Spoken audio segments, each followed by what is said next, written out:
coming home, I'm coming home. Tell the world I'm coming.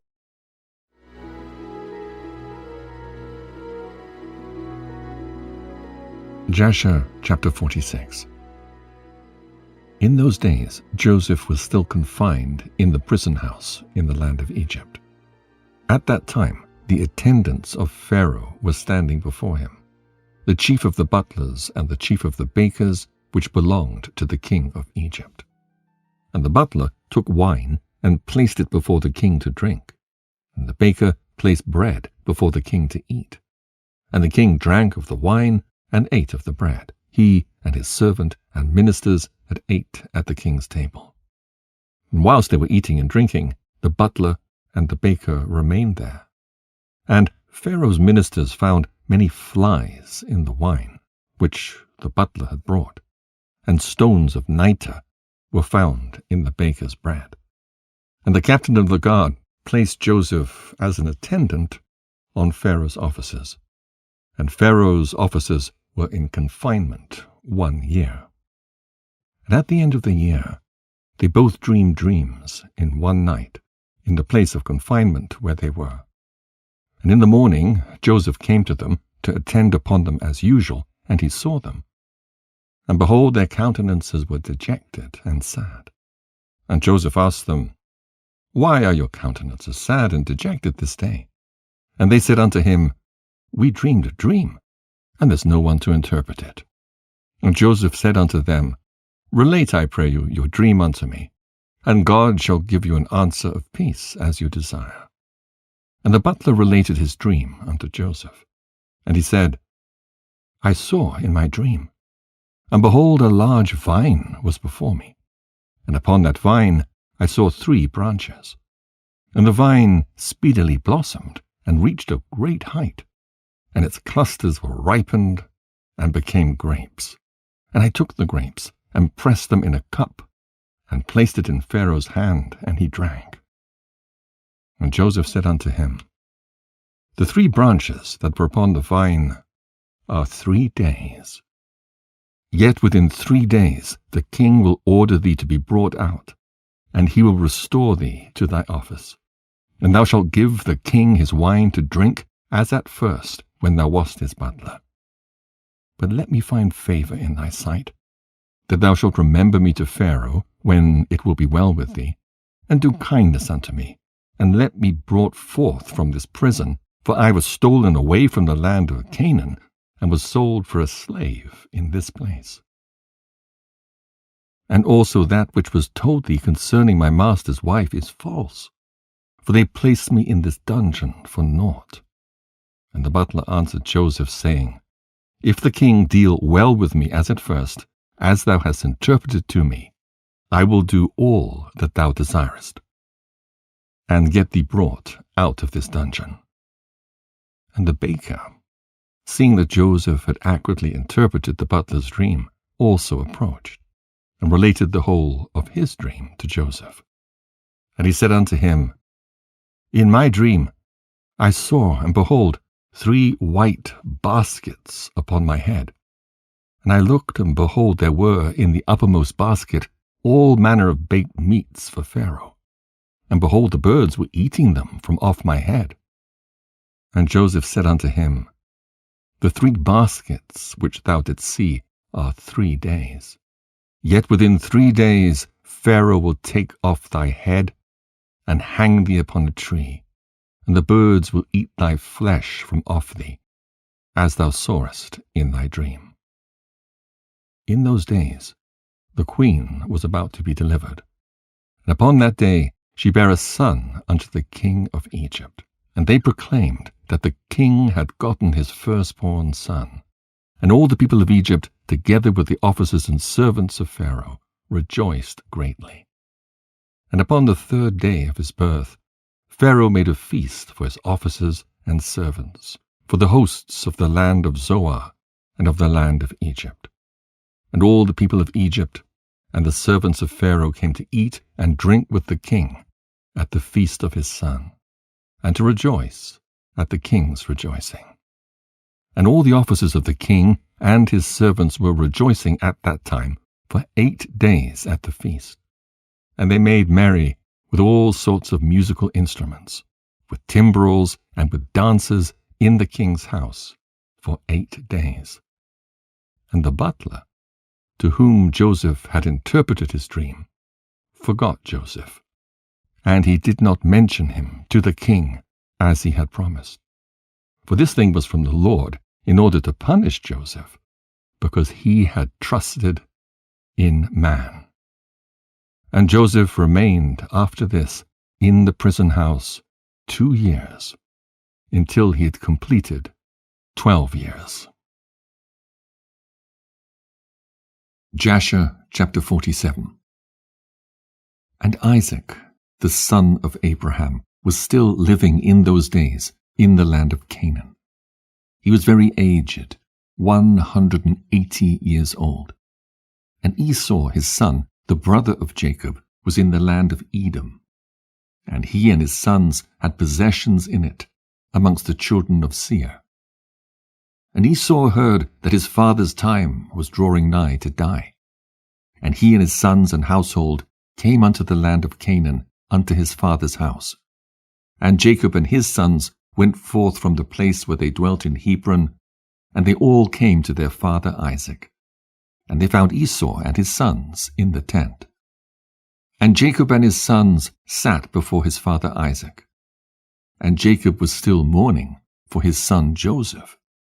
And Isaac said unto Jacob, Bring me hither thy sons, and I will bless them. And Jacob brought his 11 children before his father Isaac. And Isaac placed his hands upon all the sons of Jacob. And he took hold of them, and embraced them, and kissed them one by one. And Isaac blessed them on that day. And he said unto them, May the God of your fathers bless you, and increase your seed, like the stars of heaven for number. And Isaac also blessed the sons of Esau, saying, May God cause you to be a dread and a terror to all that will behold you, and to all your enemies. And Isaac called Jacob and his sons, and they all came and sat before Isaac. And Isaac said unto Jacob, The Lord God of the whole earth said unto me, Unto thy seed will I give this land for an inheritance, if thy children keep my statutes and my ways, and I will perform unto them the oath which I swore unto thy father Abraham. Now therefore, my son, teach thy children and thy children's children to fear the Lord, and to go in the good way which will please the Lord thy God. For if you keep the ways of the Lord and his statutes, the Lord will also keep unto you his covenant with Abraham, and will do well with you and your seed all the days. And when Isaac had finished commanding Jacob and his children, he gave up the ghost, and died, and was gathered unto his people.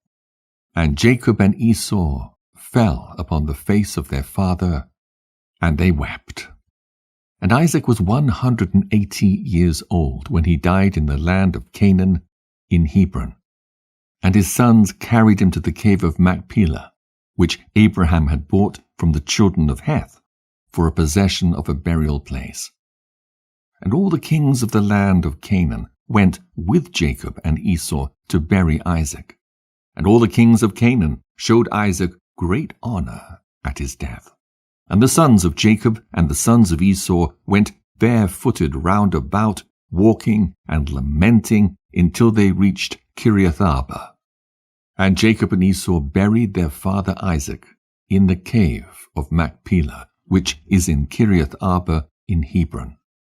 And they buried him with very great honor, as at the funeral of kings. And Jacob and his sons, and Esau and his sons, and all the kings of Canaan made a great and heavy mourning. And they buried him, and mourned for him many days. And at the death of Isaac, he left his cattle and his possessions, and all belonging to him, to his sons. And Esau said unto Jacob, Behold, I pray thee, all that our father has left, we will divide it into 2 parts. and I will have the choice." And Jacob said, "We will do so."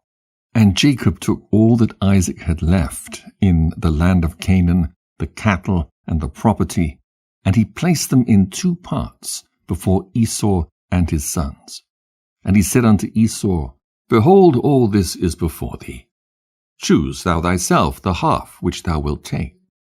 And Jacob said unto Esau, "Hear thou, I pray thee, what I will speak unto thee, saying, The Lord God of heaven and earth spoke unto our fathers Abraham and Isaac, saying, Unto thy seed will I give this land for an inheritance forever. Now therefore all that our father has left is before thee, and behold, all the land is before thee. Choose thou from them what thou desirest. If thou desirest the whole land, take it for thee and thy children forever, and I will take this riches. And if thou desirest the riches, take it unto thee, and I will take this land for me and for my children to inherit it forever." And Nebaioth, the son of Ishmael, was then in the land with his children. And Esau went on that day and consulted with him, saying, Thus has Jacob spoken unto me, and thus has he answered me. Now give thy advice, and we will hear. And Nebaioth said, What is this that Jacob hath spoken unto thee? Behold, all the children of Canaan are dwelling securely in their land. And Jacob saith he will inherit it with his seed all the days. Go now therefore, and take all thy father's riches, and leave Jacob thy brother in the land as he has spoken. And Esau rose up and returned to Jacob, and did all that Nebaioth the son of Ishmael had advised. And Esau took all the riches that Isaac had left, the souls, the beasts, the cattle, and the property, and all the riches. He gave nothing to his brother Jacob. And Jacob took all the land of Canaan, from the brook of Egypt unto the river Euphrates, and he took it for an everlasting possession, for his children and for his seed after him forever. Jacob also took from his brother Esau the cave of Machpelah, which is in Hebron, which Abraham had bought from Ephron for a possession of a burial place for him and his seed forever. And Jacob wrote all these things in the book of purchase, and he signed it, and he testified all this with 4 faithful witnesses. And these are the words which Jacob wrote in the book, saying, The land of Canaan, and all the cities of the Hittites, the Hivites, the Jebusites, the Amorites, the Perizzites, and the Girgashites, all the 7 nations from the river of Egypt unto the river Euphrates, and the city of Hebron, Kiriath Arba, and the cave which is in it. The whole did Jacob buy from his brother Esau for value, for a possession, and for an inheritance for his seed after him, forever. And Jacob took the book of purchase, and the signature, the command, and the statutes, and the revealed book, and he placed them in an earthen vessel, in order that they should remain for a long time, and he delivered them into the hands of his children. Esau took all that his father had left him after his death from his brother Jacob, and he took all the property, from man and beast, camel and ass, ox and lamb, silver and gold, stones and bdellium, and all the riches which had belonged to Isaac the son of Abraham, and there was nothing left which Esau did not take unto himself from all that Isaac had left after his death. And Esau took all this, and he and his children went home to the land of Seir the Horite, away from his brother Jacob and his children. And Esau had possessions amongst the children of Seir. And Esau returned not to the land of Canaan from that day forward. And the whole land of Canaan became an inheritance to the children of Israel for an everlasting inheritance. And Esau, with all his children, inherited the mountain of Seir. Jasher, chapter 48. In those days, after the death of Isaac, the Lord commanded and caused a famine upon the whole earth. At that time Pharaoh, king of Egypt, was sitting upon his throne in the land of Egypt, and lay in his bed and dreamed dreams. And Pharaoh saw in his dream that he was standing by the side of the river of Egypt. And whilst he was standing, he saw and behold 7 fat-fleshed and well-favoured kine came up out of the river, and 7 other kine, lean-fleshed and ill-favoured, came up after them. And the 7 ill-favoured ones swallowed up the well-favoured ones, and still their appearance was ill as at first. And he awoke, and he slept again, and he dreamed a second time. And he saw, and behold, 7 ears of corn came up upon one stalk, rank and good. And 7 thin ears, blasted with the east wind, sprang up after them. And the thin ears swallowed up the full ones. And Pharaoh awoke out of his dream. And in the morning the king remembered his dreams, and his spirit was sadly troubled on account of his dreams. And the king hastened and sent out and called for all the magicians of Egypt and the wise men. And they came and stood before Pharaoh. And the king said unto them, I have dreamed dreams, and there is none to interpret them. And they said unto the king, Relate thy dreams to thy servants, and let us hear them. And the king related his dreams to them. And they all answered and said with one voice to the king, May the king live forever. And this is the interpretation of thy dreams. The 7 good kine which thou didst see denote 7 daughters that will be born unto thee in the latter days. And the 7 kine which thou sawest come up after them, and swallow them up, are for a sign that the daughters which will be born unto thee will all die in the lifetime of the king.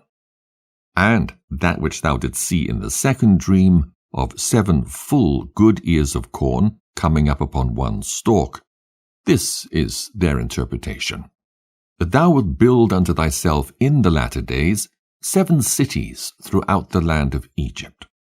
And that which thou sawest of the 7 blasted ears of corn springing up after them, and swallowing them up, whilst thou didst behold them with thine eyes, is for a sign that the cities which thou wilt build will all be destroyed in the latter days, in the lifetime of the king.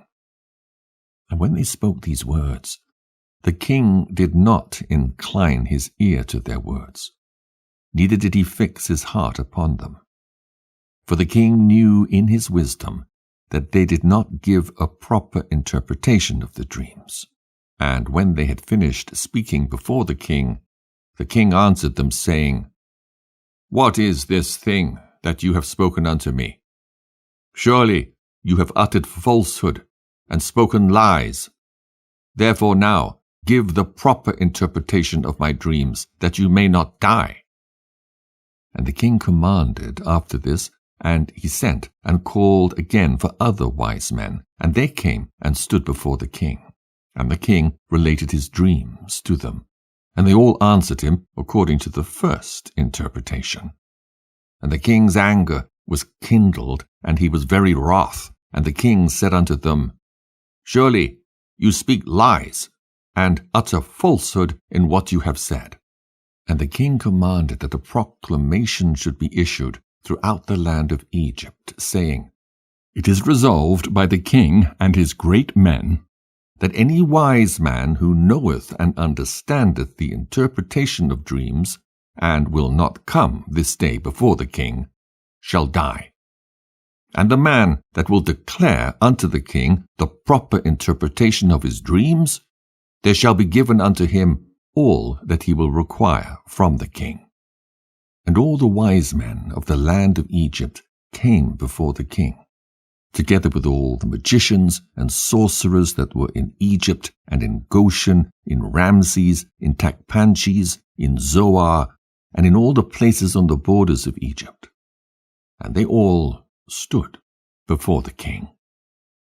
And all the nobles and the princes and the attendants belonging to the king came together from all the cities of Egypt, and they all sat before the king. And the king related his dreams before the wise men, and the princes, and all that sat before the king were astonished at the vision. And all the wise men who were before the king were greatly divided in their interpretation of his dreams. Some of them interpreted them to the king, saying, "The 7 good kine are 7 kings, who from the king's issue will be raised over Egypt, and the 7 bad kine are 7 princes who will stand up against them in the latter days and destroy them. And the 7 ears of corn are the 7 great princes belonging to Egypt, who will fall into the hands of the 7 less powerful princes of their enemies in the wars of our Lord the King." And some of them interpreted to the king in this manner, saying, "The 7 good kine are the strong cities of Egypt, and the 7 bad kine are the 7 nations of the land of Canaan, who will come against the 7 cities of Egypt in the latter days and destroy them. And that which thou sawest in the second dream of 7 good and bad ears of corn is a sign that the government of Egypt will again return to thy seed as at first. And in his reign, the people of the cities of Egypt will turn against the 7 cities of Canaan, who are stronger than they are, and will destroy them, and the government of Egypt will return to thy seed." And some of them said unto the king, "This is the interpretation of thy dreams. The 7 good kine are 7 queens, whom thou wilt take for wives in the latter days, and the 7 bad kine denote that those women will all die in the lifetime of the king. And the 7 good and bad ears of corn, which thou didst see in the second dream, are 14 children, and it will be in the latter days that they will stand up and fight amongst themselves, and 7 of them will smite the 7 that are more powerful."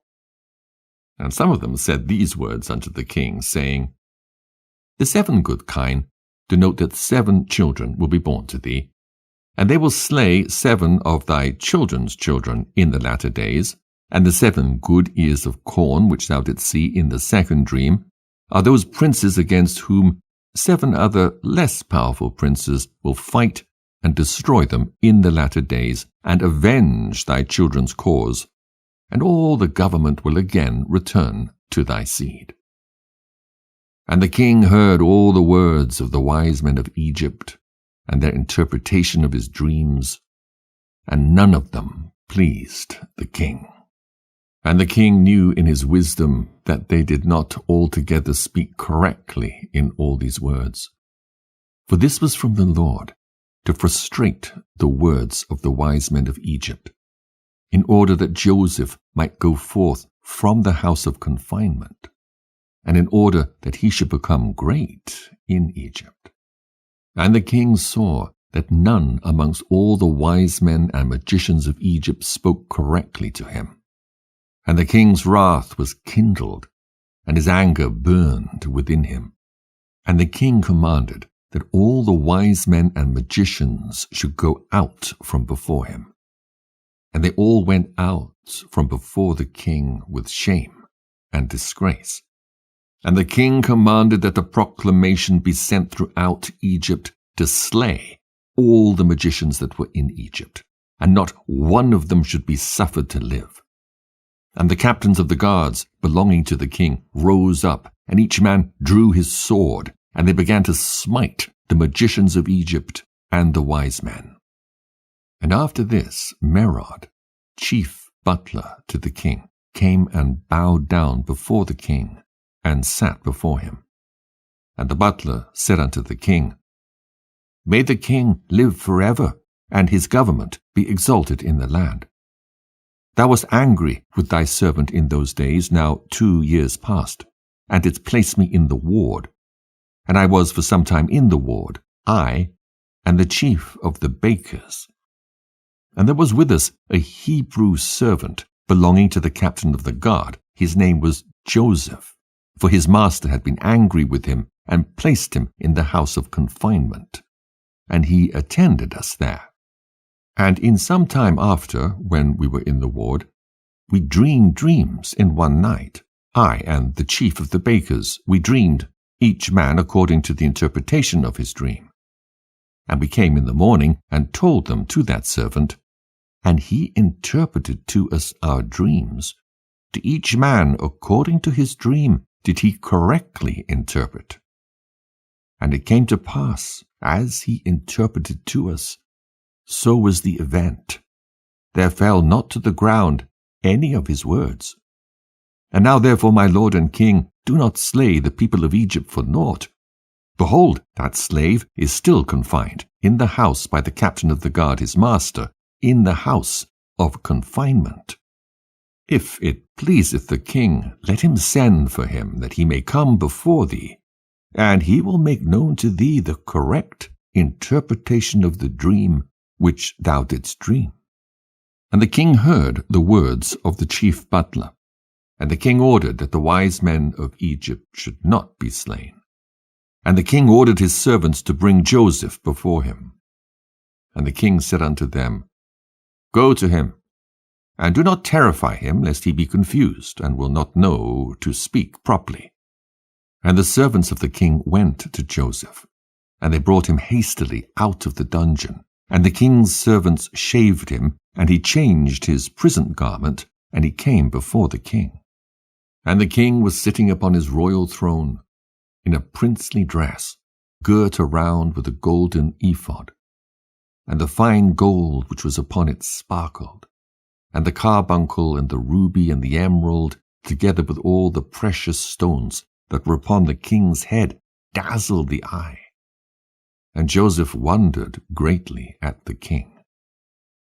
And the throne upon which the king sat was covered with gold and silver and with onyx stones, and it had 70 steps.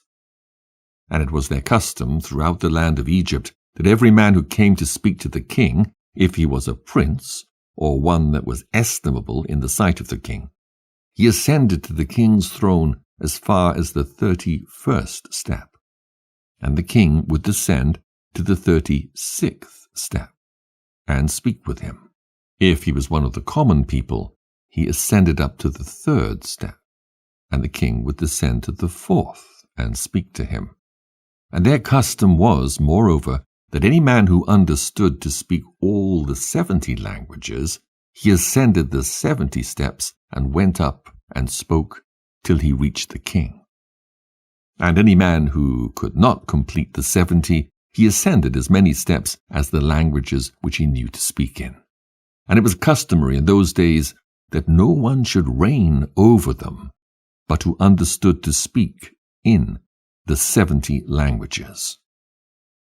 And when Joseph came before the king, he bowed down to the ground before the king, and he ascended to the 3rd step. And the king sat upon the 4th step, and spoke with Joseph. And the king said unto Joseph, I dreamed a dream, and there is no interpreter to interpret it properly. And I commanded this day that all the magicians of Egypt and the wise men thereof should come before me, and I related my dreams to them, and no one hath properly interpreted them to me. And after this, I this day heard concerning thee, that thou art a wise man, and canst correctly interpret every dream that thou hearest. And Joseph answered Pharaoh, saying, Let Pharaoh relate his dreams that he dreamed. Surely the interpretations belong to God. And Pharaoh related his dreams to Joseph, the dream of the kine, and the dream of the ears of corn. And the king left off speaking. And Joseph was then clothed with the Spirit of God before the king, and he knew all the things that would befall the king from that day forward, and he knew the proper interpretation of the king's dream, and he spoke before the king. And Joseph found favor in the sight of the king, and the king inclined his ears and his heart, and he heard all the words of Joseph. And Joseph said unto the king, Do not imagine that they are 2 dreams, for it is only one dream, For that which God has chosen to do throughout the land, he has shown to the king in his dream. And this is the proper interpretation of thy dream. The 7 good kine and ears of corn are 7 years, and the 7 bad kine and ears of corn are also 7 years. It is one dream. Behold, the 7 years that are coming, there will be a great plenty throughout the land. And after that, the 7 years of famine will follow them, a very grievous famine. And all the plenty will be forgotten from the land, and famine will consume the inhabitants of the land. The king dreamed one dream, and the dream was therefore repeated unto Pharaoh, because the thing is established by God, and God will shortly bring it to pass.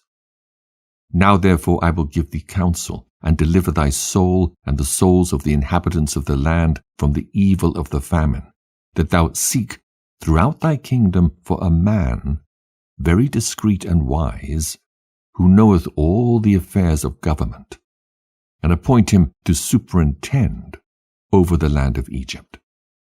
And let the man whom thou placest over Egypt appoint officers under him, that they may gather in all the food of the good years that are coming, and let them lay up corn and deposit it in thy appointed stores. And let them keep that food for the 7 years of famine, that it may be found for thee and thy people and thy whole land, and that thou and thy land be not cut off by the famine. Let all the inhabitants of the land be also ordered that they gather in, every man, the produce of his field, of all sorts of food, during the 7 good years, and that they place it in their stores, that it may be found for them in the days of the famine, and that they may live upon it.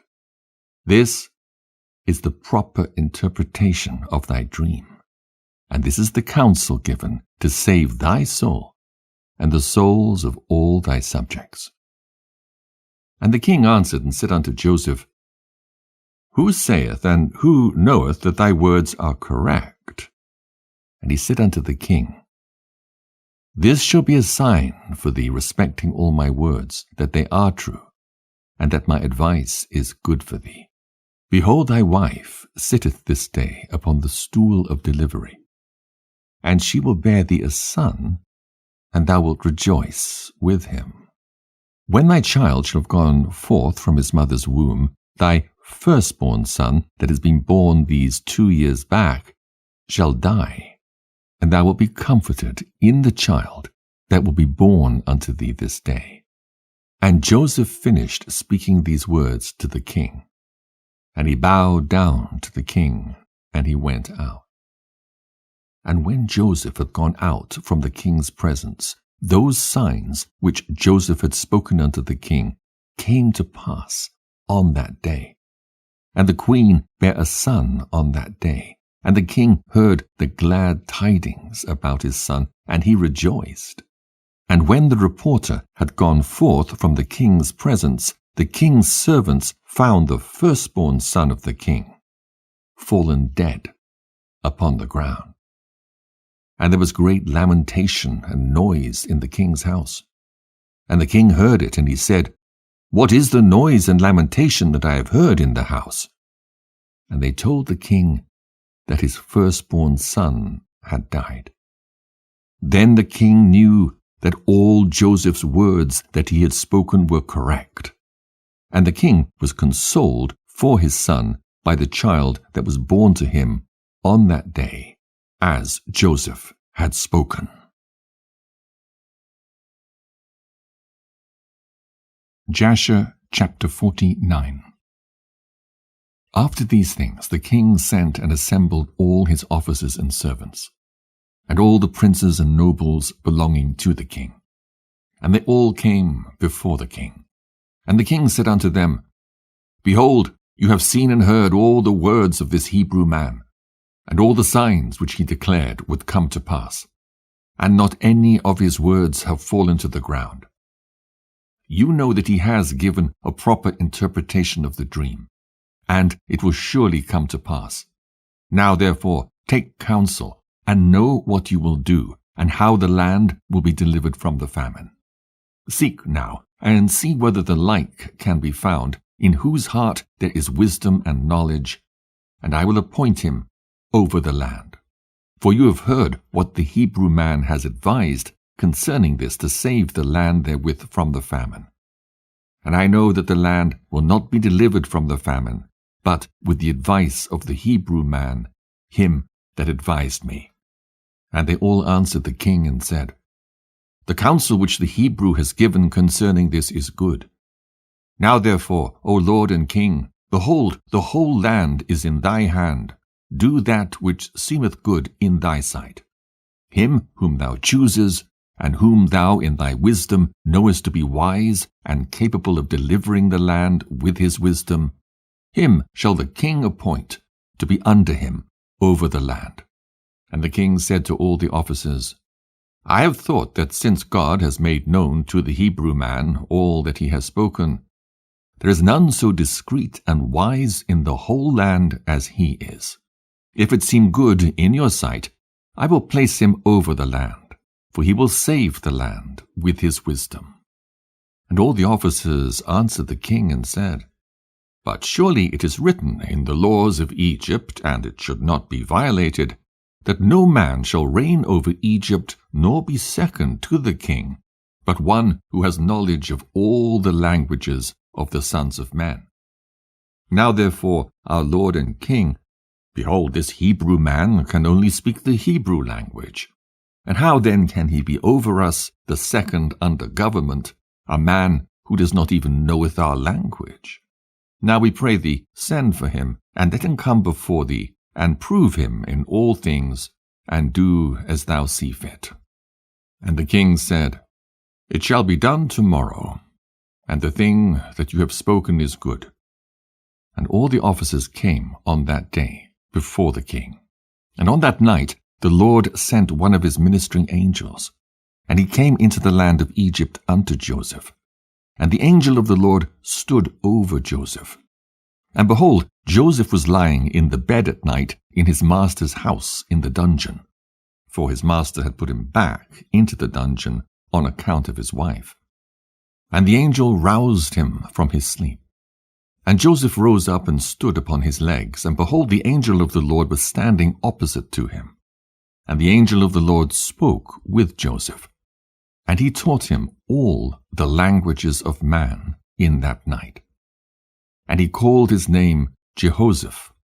And the angel of the Lord went from him. And Joseph returned and lay upon his bed. And Joseph was astonished at the vision which he saw. And it came to pass in the morning that the king sent for all his officers and servants, and they all came and sat before the king. And the king ordered Joseph to be brought, and the king's servants went and brought Joseph before Pharaoh. And the king came forth and ascended the steps of the throne. And Joseph spoke unto the king in all languages. And Joseph went up to him and spoke unto the king until he arrived before the king in the 70th step. And he sat before the king. And the king greatly rejoiced on account of Joseph. And all the king's officers rejoiced greatly with the king when they heard all the words of Joseph. And the thing seemed good in the sight of the king and the officers to appoint Joseph to be second to the king over the whole land of Egypt. And the king spoke to Joseph, saying, Now thou didst give me counsel to appoint a wise man over the land of Egypt, in order with his wisdom to save the land from the famine. Now therefore, since God has made all this known to thee, and all the words which thou hast spoken, there is not throughout a land a discreet and wise man like unto thee.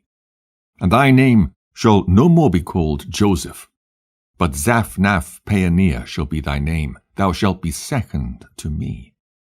And according to thy word shall be all the affairs of my government. And at thy word shall my people go out and come in. also from under thy hand shall my servants and officers receive their salary which is given to them monthly, and to thee shall all the people of the land bow down. Only in my throne will I be greater than thou. And the king took off his ring from his hand, and put it upon the hand of Joseph. And the king dressed Joseph in a princely garment, and he put a golden crown upon his head, and he put a golden chain upon his neck. And the king commanded his servants, and they made him ride in the second chariot belonging to the king, that went opposite to the king's chariot. And he caused them to ride upon a great and strong horse from the king's horses, and to be conducted through the streets of the land of Egypt. And the king commanded that all those that played upon timbrels, harps, and other musical instruments should go forth with Joseph, 1,000 timbrels, 1,000 mekaloth, and 1,000 nebelim went after him, and 5,000 men with drawn swords glittering in their hands. And they went marching and playing before Joseph. And 20,000 of the great men of the king, girt with girdles of skin covered with gold, marched at the right hand of Joseph, and 20,000 at his left. And all the women and damsels went upon the roofs or stood in the streets, playing and rejoicing at Joseph, and gazed at the appearance of Joseph and at his beauty. And the king's people went before him and behind him, perfuming the road with frankincense and with cassia and with all sorts of fine perfume, and scattered myrrh and aloes along the road. And 20 men proclaimed these words before him throughout the land in a loud voice. Do you see this man, whom the king has chosen to be his second? All the affairs of government shall be regulated by him, and he that transgresses his orders, or that does not bow down before him to the ground, shall die, for he rebels against the king and his second. And when the heralds had ceased proclaiming, all the people of Egypt bowed down to the ground before Joseph and said, May the king live, also may his second live. And all the inhabitants of Egypt bowed down along the road. And when the heralds approached them, they bowed down, and they rejoiced with all sorts of timbrels, mekol, and nebel before Joseph. And Joseph, upon his horse, lifted up his eyes to heaven, and called out and said, He raiseth the poor man from the dust. He lifteth up the needy from the dunghill. O Lord of hosts, happy is the man who trusteth in thee. And Joseph passed throughout the land of Egypt with Pharaoh's servants and officers, and they showed him the whole land of Egypt, and all the king's treasures. And Joseph returned, and came on that day before Pharaoh. And the king gave unto Joseph a possession in the land of Egypt, a possession of fields and vineyards. And the king gave unto Joseph 3,000 talents of silver, and 1,000 talents of gold, and onyx stones, and bdellium, and many gifts. And on the next day the king commanded all the people of Egypt to bring unto Joseph offerings and gifts, and that he that violated the command of the king should die. And they made a high place in the street of the city, and they spread out garments there. And whoever brought anything to Joseph put it into the high place. And all the people of Egypt cast something into the high place, one man a golden earring, and the other rings and earrings, and different vessels of gold and silver work, and onyx stones, and bdellium did he cast upon the high place. Every one gave something of what he possessed. And Joseph took all these, and placed them in his treasuries. And all the officers and nobles belonging to the king exalted Joseph, and they gave him many gifts, seeing that the king had chosen him to be his second. And the king sent to Potipherah, the son of Ahiram, priest of On, and he took his young daughter Osnath, and gave her unto Joseph for a wife.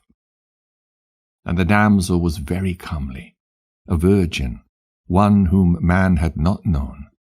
And Joseph took her for a wife. And the king said unto Joseph, I am Pharaoh, and beside thee none shall dare to lift up his hand or his foot to regulate my people throughout the land of Egypt. And Joseph was 30 years old when he stood before Pharaoh. And Joseph went out from before the king, and he became the king's second in Egypt. And the king gave Joseph 100 servants to attend him in his house. And Joseph also sent and purchased many servants, and they remained in the house of Joseph.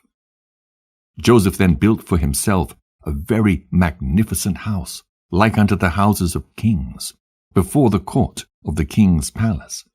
And he made in the house a large temple, very elegant in appearance and convenient for his residence. 3 years was Joseph in erecting his house. And Joseph made unto himself a very elegant throne of abundance of gold and silver, and he covered it with onyx stones and bdellium, and he made upon it the likeness of the whole land of Egypt, and the likeness of the river of Egypt that watereth the whole land of Egypt. And Joseph sat securely upon his throne in his house. And the Lord increased Joseph's wisdom. And all the inhabitants of Egypt and Pharaoh's servants and his princes loved Joseph exceedingly, for this thing was from the Lord to Joseph. And Joseph had an army that made war, going out in hosts and troops to the number of 40,600 men, capable of bearing arms to assist the king and Joseph against the enemy, besides the king's officers and his servants and inhabitants of Egypt without number. And Joseph gave unto his mighty men and to all his host shields and javelins and caps and coats of mail and stones for slinging. Jasher chapter 50. At that time the children of Tarshish came against the sons of Ishmael and made war with them. And the children of Tarshish spoiled the Ishmaelites for a long time. And the children of Ishmael were small in number in those days, and they could not prevail over the children of Tarshish, and they were sorely oppressed. And the old men of the Ishmaelites sent a record to the king of Egypt, saying, Send, I pray thee, unto thy servants officers and hosts to help us fight against the children of Tarshish, for we have been consuming away for a long time. And Pharaoh sent Joseph with the mighty men and host which were with him, and also his mighty men from the king's house. And they went to the land of Havilah to the children of Ishmael, to assist them against the children of Tarshish. And the children of Ishmael fought with the children of Tarshish. And Joseph smote the Tarshishites, and he subdued all their land. And the children of Ishmael dwell therein unto this day. And when the land of Tarshish was subdued, all the Tarshishites ran away, and came on the border of their brethren, the children of Javan. And Joseph, with all his mighty men and host, returned to Egypt, not one man of them missing. And at the revolution of the year, in the 2nd year of Joseph's reigning over Egypt, the Lord gave great plenty throughout the land for 7 years, as Joseph had spoken. For the Lord blessed all the produce of the earth in those days for 7 years. And they ate and were greatly satisfied. And Joseph at that time had officers under him, and they collected all the food of the good years, and heaped corn year by year, and they placed it in the treasuries of Joseph. And at any time when they gathered the food, Joseph commanded that they should bring the corn in the ears, and also bring with it some of the soil of the field, that it should not spoil. And Joseph did according to this year by year, and he heaped up corn like the sand of the sea for abundance. for his stores were immense and could not be numbered for abundance. And also all the inhabitants of Egypt gathered all sorts of food in their stores in great abundance during the 7 good years. But they did not do unto it as Joseph did. And all the food which Joseph and the Egyptians had gathered during the 7 years of plenty was secured for the land in stores for the 7 years of famine, for the support of the whole land. And all the inhabitants of Egypt filled each man his store and his concealed place with corn to be for support during the famine. And Joseph placed all the food that he had gathered in all the cities of Egypt, and he closed all the stores and placed sentinels over them. And Joseph's wife, Osnath, the daughter of Potipherah, bare him 2 sons, Manasseh and Ephraim. And Joseph was 34 years old when he begat them. And the lads grew up, and they went in his ways and in his instructions. They did not deviate from the way which their father taught them, either to the right or the left. And the Lord was with the lads. And they grew up and had understanding and skill in all wisdom and in all the affairs of government. And all the king's officers and his great men of the inhabitants of Egypt exalted the lads, and they were brought up amongst the king's children. And the 7 years of plenty that were throughout the land were at an end. And the 7 years of famine came after them, as Joseph had spoken. And the famine was throughout the land. And all the people of Egypt saw that the famine had commenced in the land of Egypt. And all the people of Egypt opened their stores of corn, for the famine prevailed over them. And they found all the food that was in their stores full of vermin, and not fit to eat. And the famine prevailed throughout the land. And all the inhabitants of Egypt came and cried before Pharaoh, for the famine was heavy upon them. And they said unto Pharaoh, Give food unto thy servants. And wherefore shall we die through hunger before thy eyes, even we and our little ones? And Pharaoh answered them, saying, And wherefore do you cry unto me? Did not Joseph command that the corn should be laid up during the 7 years of plenty for the years of famine? And wherefore did you not hearken to his voice? And the people of Egypt answered the king, saying, As thy soul liveth, our lord, thy servants have done all that Joseph ordered. For thy servants also gathered in all the produce of their fields during the 7 years of plenty, and laid it in the stores unto this day. And when the famine prevailed over thy servants, we opened our stores. And behold, all our produce was filled with vermin, and was not fit for food. And when the king heard all that had befallen the inhabitants of Egypt, the king was greatly afraid on account of the famine, and he was much terrified. And the king answered the people of Egypt, saying, Since all this has happened unto you, go unto Joseph, do whatever he shall say unto you. Transgress not his commands. And all the people of Egypt went forth and came unto Joseph, and said unto him, Give unto us food. And wherefore shall we die before thee through hunger? For we gathered in our produce during the 7 years, as thou didst command, and we put it in store, and thus has it befallen us. And when Joseph heard all the words of the people of Egypt, and what had befallen them, Joseph opened all his stores of the produce, and he sold it unto the people of Egypt. And the famine prevailed throughout the land. And the famine was in all countries. But in the land of Egypt was their produce for sale. And all the inhabitants of Egypt came unto Joseph to buy corn, for the famine prevailed over them, and all their corn was spoiled. And Joseph daily sold it to all the people of Egypt. And all the inhabitants of the land of Canaan, and the Philistines, and those beyond Jordan, and the children of the east, and all the cities of the lands far and nigh, heard there was corn in Egypt. And they all came to Egypt to buy corn, for the famine prevailed over them.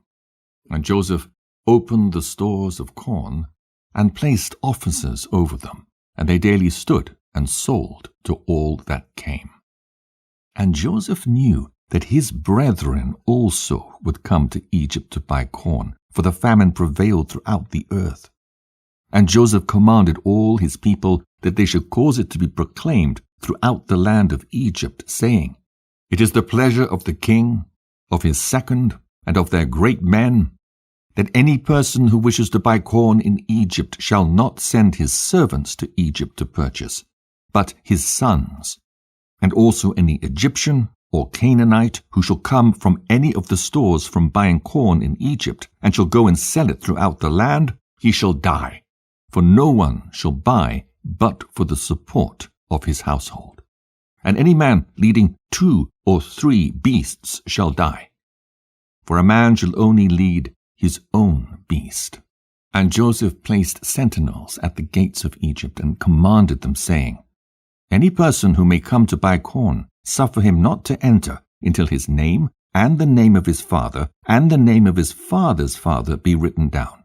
And whatever is written by day, send their names unto me in the evening, that I may know their names." And Joseph placed officers throughout the land of Egypt, and he commanded them to do all these things. And Joseph did all these things, and made these statutes in order that he might know when his brethren should come to Egypt to buy corn. And Joseph's people caused it daily to be proclaimed in Egypt according to these words and statutes which Joseph had commanded. And all the inhabitants of the east and west country, and of all the earth, heard of the statutes and regulations which Joseph had enacted in Egypt. And the inhabitants of the extreme parts of the earth came, and they bought corn in Egypt day after day, and then went away. And all the officers of Egypt did as Joseph had commanded. And all that came to Egypt to buy corn, the gatekeepers would write their names and their fathers' names, and daily bring them in the evening before Joseph. Jasher chapter 51. And Jacob afterward heard that there was corn in Egypt.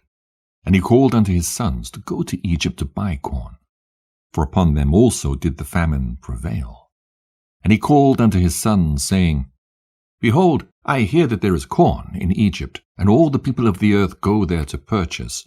Now therefore, why will you show yourselves satisfied before the whole earth?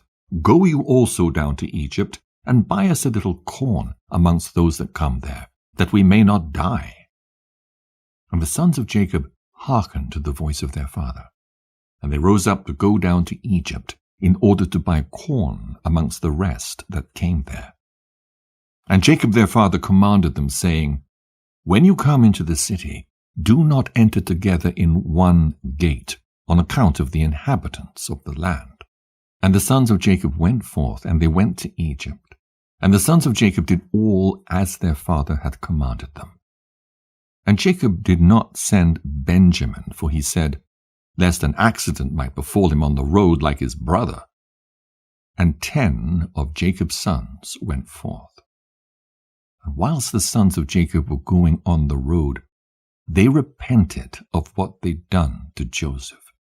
And they spoke to each other, saying, We know that our brother Joseph went down to Egypt.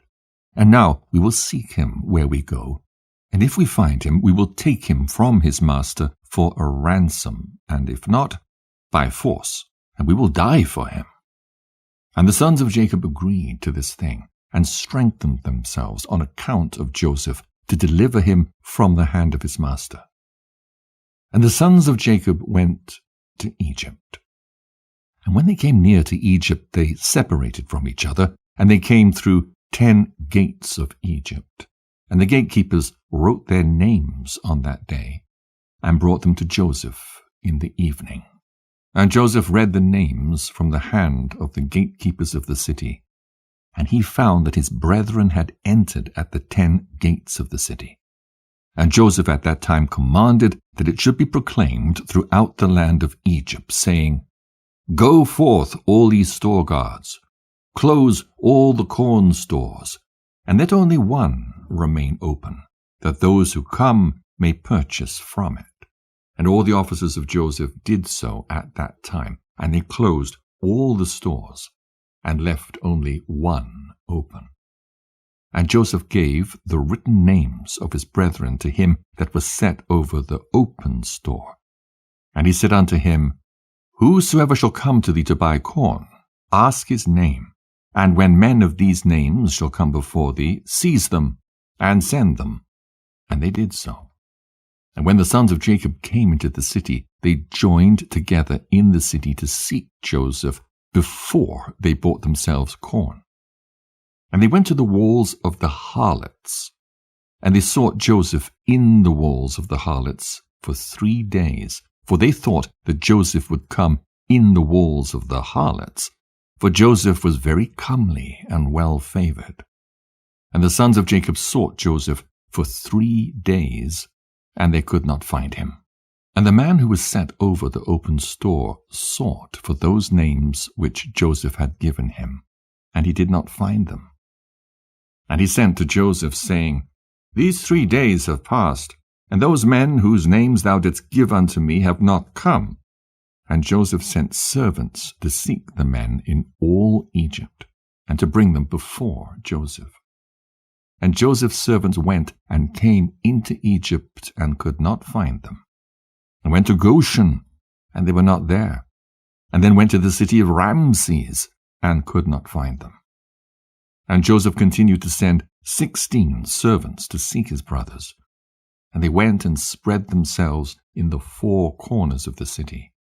And 4 of the servants went into the house of the harlots, and they found the 10 men there, seeking their brother.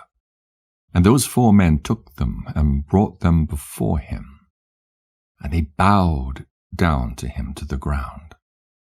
And Joseph was sitting upon his throne in his temple, clothed with princely garments, and upon his head was a large crown of gold, and all the mighty men were sitting around him. And the sons of Jacob saw Joseph, and his figure and comeliness and dignity of countenance seemed wonderful in their eyes, and they again bowed down to him to the ground. And Joseph saw his brethren, and he knew them, but they knew him not, for Joseph was very great in their eyes, therefore they knew him not. And Joseph spoke to them, saying, From whence come ye? And they all answered and said, Thy servants have come from the land of Canaan to buy corn, for the famine prevails throughout the earth. And thy servants heard that there was corn in Egypt, so they've come amongst the other comers to buy corn for their support. And Joseph answered them, saying, If you have come to purchase as you say, why do you come through 10 gates of the city? It can only be that you've come to spy through the land. And they all together answered Joseph and said, Not so, my lord. We are right. Thy servants are not spies, but we've come to buy corn. For thy servants are all brothers, the sons of one man in the land of Canaan. And our father commanded us, saying, When you come to the city, do not enter together at one gate, on account of the inhabitants of the land. And Joseph again answered them and said, That is the thing which I spoke unto you. You have come to spy through the land, therefore you all came through 10 gates of the city. You have come to see the nakedness of the land. Surely every one that cometh to buy corn goeth his way, and you are already 3 days in the land. And what you do in the walls of harlots, in which you've been for these 3 days, surely spies do like unto these things. And they said unto Joseph, Far be it from our Lord to speak thus, for we are 12 brothers, the sons of our father Jacob in the land of Canaan, the son of Isaac, the son of Abraham the Hebrew. And behold, the youngest is with our father this day in the land of Canaan, and one is not, for he was lost from us. And we thought perhaps he might be in this land. So we're seeking him throughout the land, and have come even to the houses of harlots to seek him there. And Joseph said unto them, And have you then sought him throughout the earth, that there only remained Egypt for you to seek him in? And what also should your brother do in the houses of harlots, although he were in Egypt? Have you not said that you are from the sons of Isaac, the son of Abraham? And what shall the sons of Jacob do then in the houses of harlots? And they said unto him, Because we heard that Ishmaelites stole him from us, and it was told unto us that they sold him in Egypt.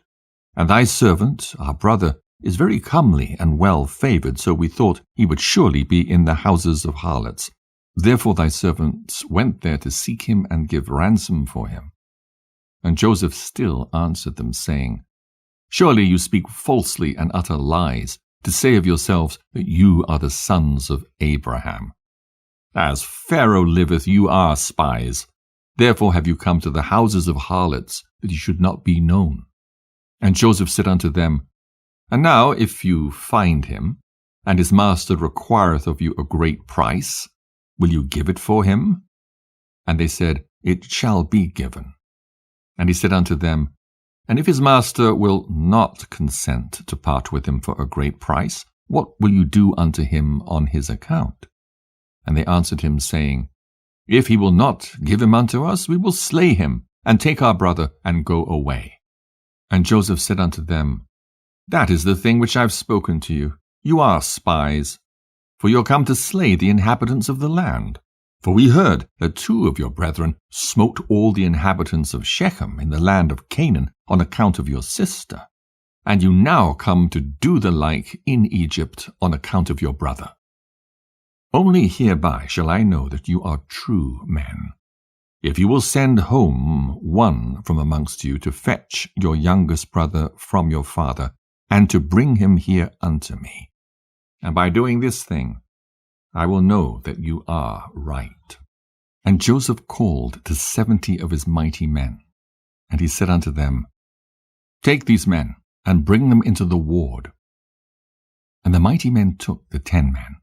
They lay hold of them, and put them into the ward. And they were in the ward 3 days. And on the 3rd day Joseph had them brought out of the ward.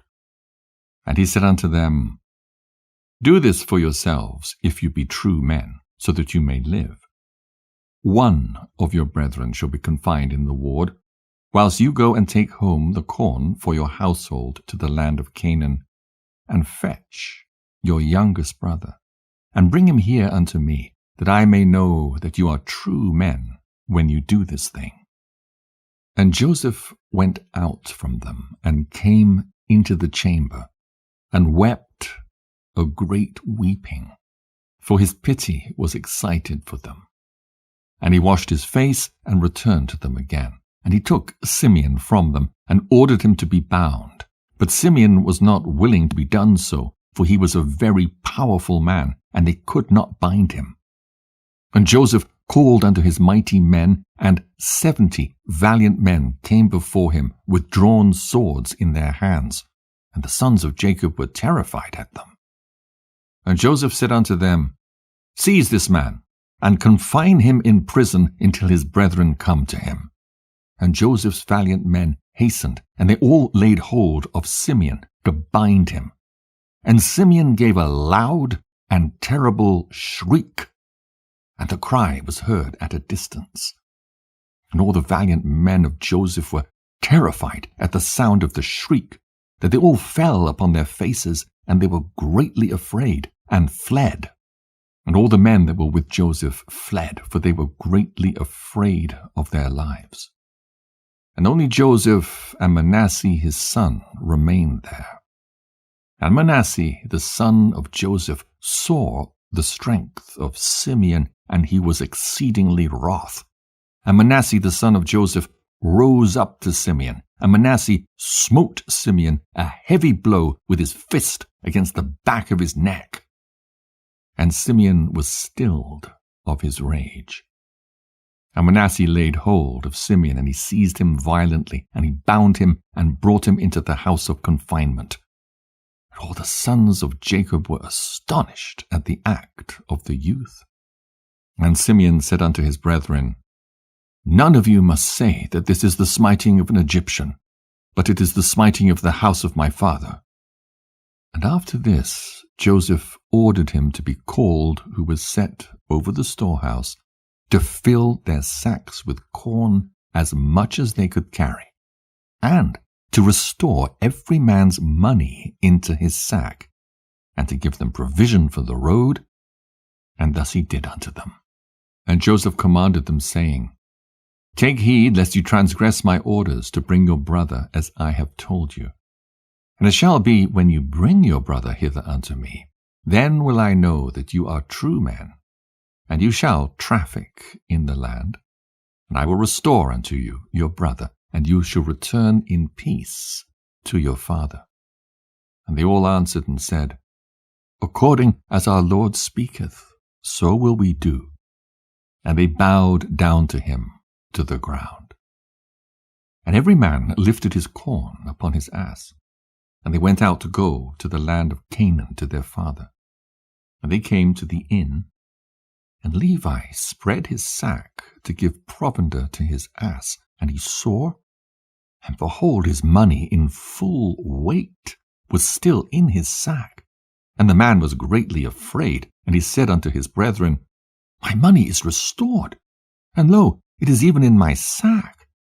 And the men were greatly afraid, and they said, What is this that God hath done unto us?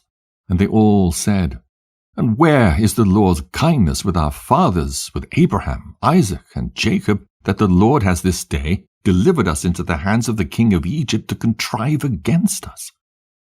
And Judah said unto them, Surely we are guilty sinners before the Lord our God, in having sold our brother, our own flesh? And wherefore do you say, Where is the Lord's kindness with our fathers? And Reuben said unto them, Said I not unto you, Do not sin against the lad? And you would not listen to me. Now God requireth him from us, and how dare you say, Where is the Lord's kindness with our fathers, whilst you have sinned unto the Lord? And they tarried overnight in that place. And they rose up early in the morning, and laded their asses with their corn. And they led them, and went on, and came to their father's house in the land of Canaan.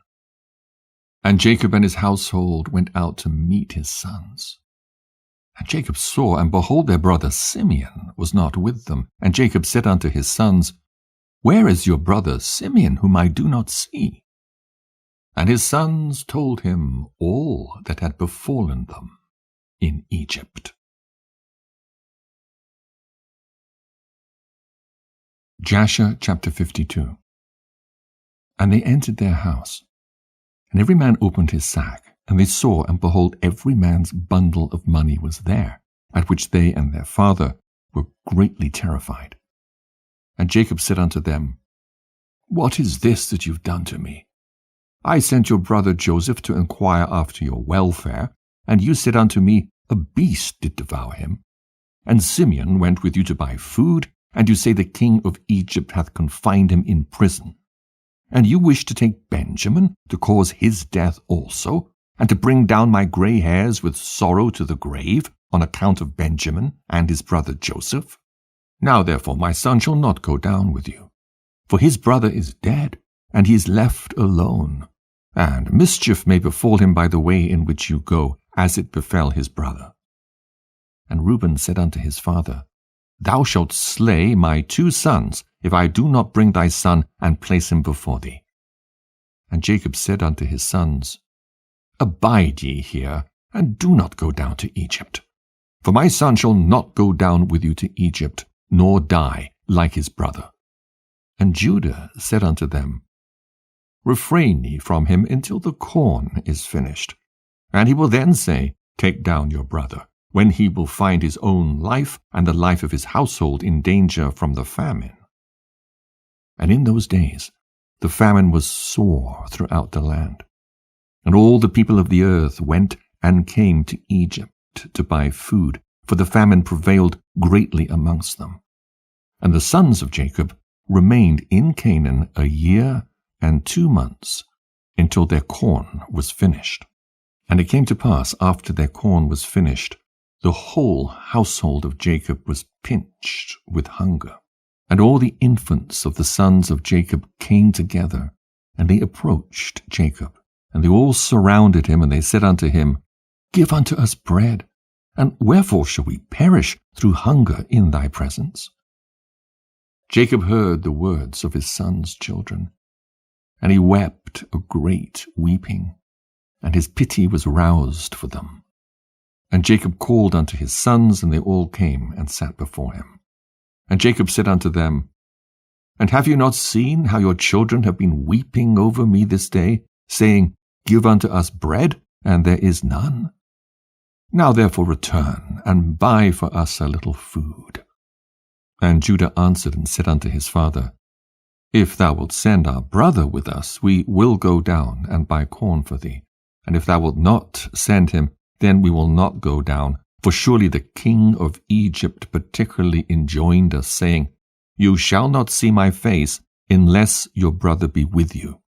For the king of Egypt is a strong and mighty king. And behold, if we shall go to him without our brother, we shall all be put to death. Dost thou not know?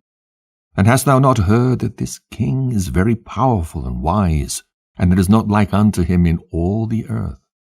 Behold, we have seen all the kings of the earth, and we have not seen one like that king, the king of Egypt.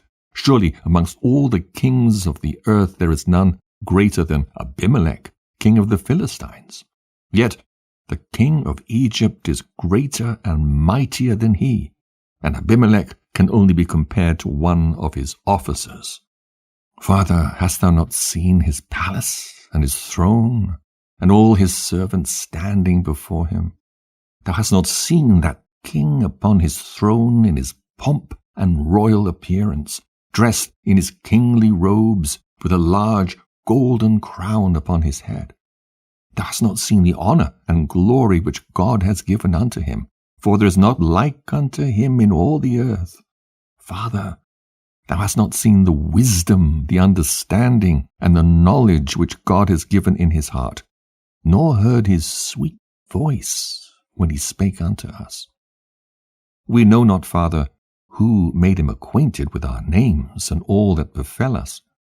Yet he asked also after thee, saying, Is your father still living, and is it well with him? Thou hast not seen the affairs of the government of Egypt, regulated by him without inquiring of Pharaoh his lord. Thou hast not seen the awe and fear which he impressed upon all the Egyptians. And also when we went from him, we threatened to do unto Egypt like unto the rest of the cities of the Amorites. And we were exceedingly wroth against all his words which he spoke concerning us as spies. And now, when we shall again come before him, his terror will fall upon us all, and not one of us will be able to speak to him either a little or a great thing. Now therefore, Father, send, we pray, the lad with us, and we will go down and buy thee food for our support, and not die through hunger. And Jacob said, Why have you dealt so ill with me to tell the king you had a brother? What is this thing that you've done unto me?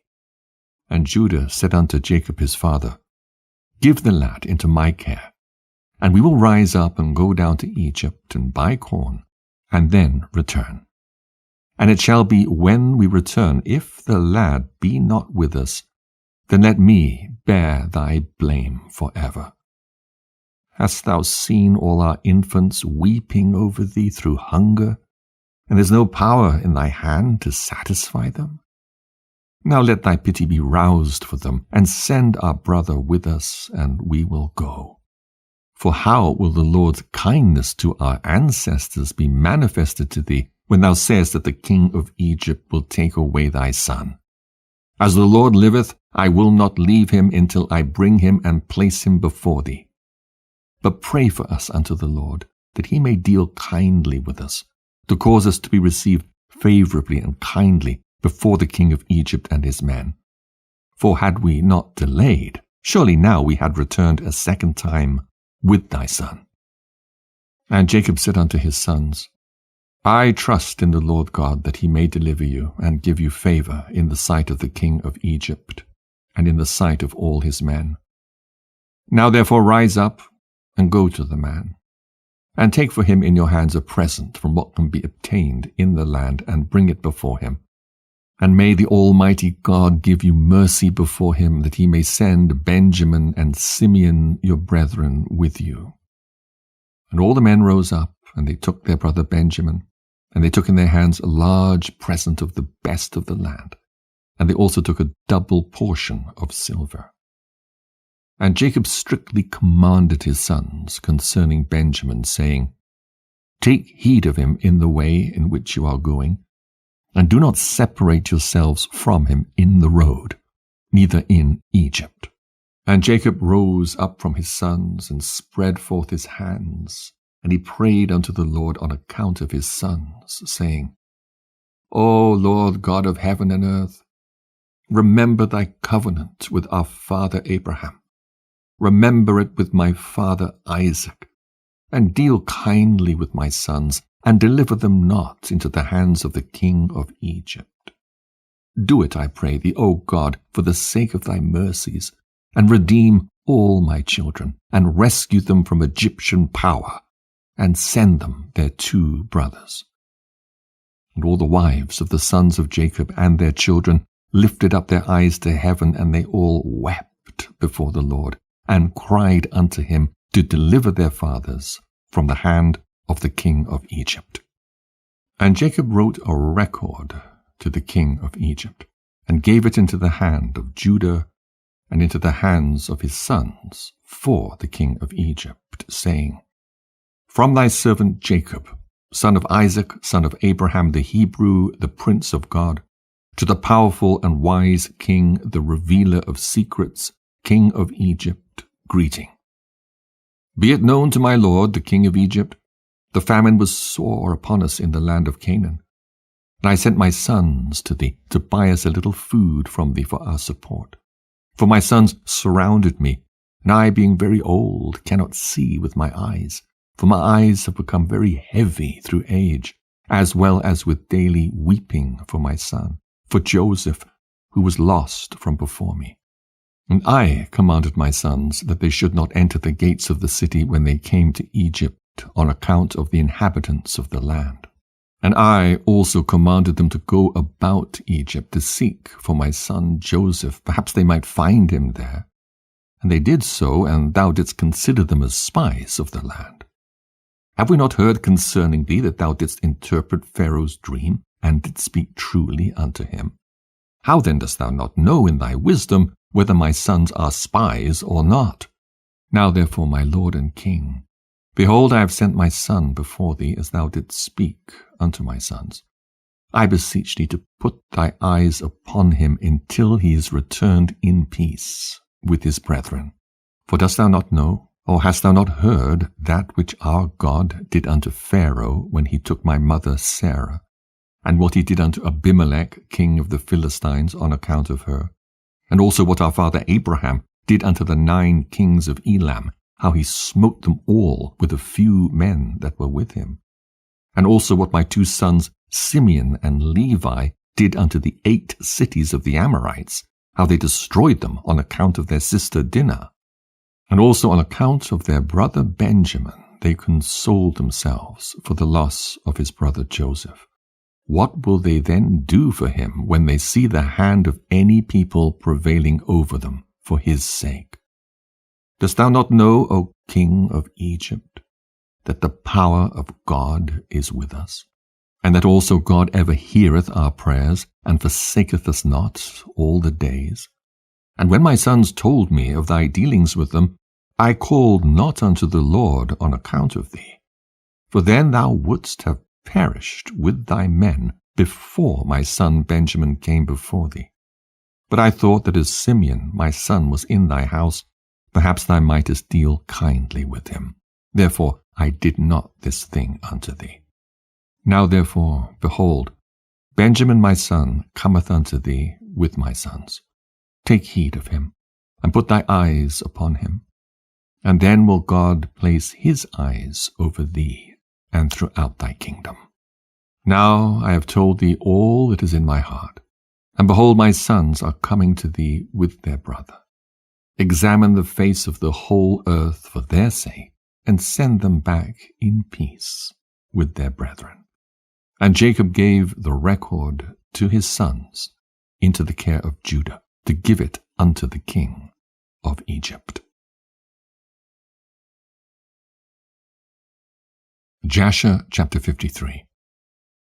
And the sons of Jacob rose up and took Benjamin and the whole of the presents, and they went and came to Egypt. And they stood before Joseph. And Joseph beheld his brother Benjamin with them, and he saluted them. And these men came to Joseph's house. And Joseph commanded the superintendent of his house to give to his brethren to eat. And he did so unto them. And at noontime Joseph sent for the men to come before him with Benjamin. And the men told the superintendent of Joseph's house concerning the silver that was returned in their sacks. And he said unto them, It will be well with you, fear not. And he brought their brother Simeon unto them. And Simeon said unto his brethren, The Lord of the Egyptians has acted very kindly unto me. He did not keep me bound, as you saw with your eyes, for when you went out from the city he set me free, and dealt kindly with me in his house. And Judah took Benjamin by the hand, and they came before Joseph, and they bowed down to him to the ground. And the men gave the present unto Joseph, and they all sat before him. And Joseph said unto them, Is it well with you? Is it well with your children? Is it well with your aged father? And they said, It is well. And Judah took the record which Jacob had sent, and gave it into the hand of Joseph. And Joseph read the letter, and he knew his father's writing. And he wished to weep, and he went into an inner room, and he wept a great weeping. And he went out. And he lifted up his eyes, and beheld his brother Benjamin. And he said, Is this your brother, of whom you spoke unto me? And Benjamin approached Joseph. And Joseph placed his hand upon his head, and he said unto him, May God be gracious unto thee, my son.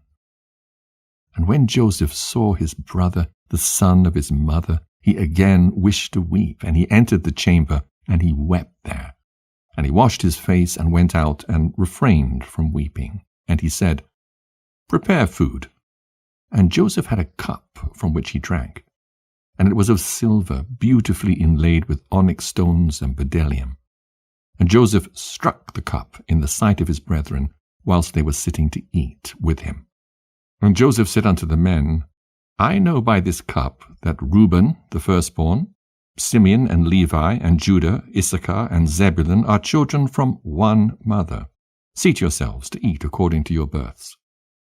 And he also placed the others according to their births. And he said, I know that this your youngest brother has no brother, and I, like him, have no brother.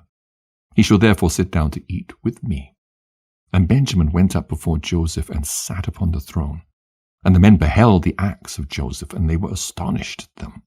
And the men ate and drank at that time with Joseph, and he then gave presents unto them. And Joseph gave one gift unto Benjamin. And Manasseh and Ephraim saw the acts of their father, and they also gave presents unto him. And Osnath gave him one present, and there were 5 presents in the hand of Benjamin. And Joseph brought them out wine to drink, and they would not drink. And they said, From the day on which Joseph was lost, we have not drunk wine, nor eaten any delicacies. And Joseph swore unto them, and he pressed them hard, and they drank plentifully with him on that day. And Joseph afterward turned to his brother Benjamin to speak with him, and Benjamin was still sitting upon the throne before Joseph. And Joseph said unto him, Hast thou begotten any children? And he said, Thy servant has 10 sons, and these are their names, Bela, Becher, Ashbel, Gera, Naaman, Achai, Rosh, Muppim, Chuppim, and Ord. And I call their names after my brother, whom I have not seen. And he ordered them to bring before him his map of the stars, whereby Joseph knew all the times.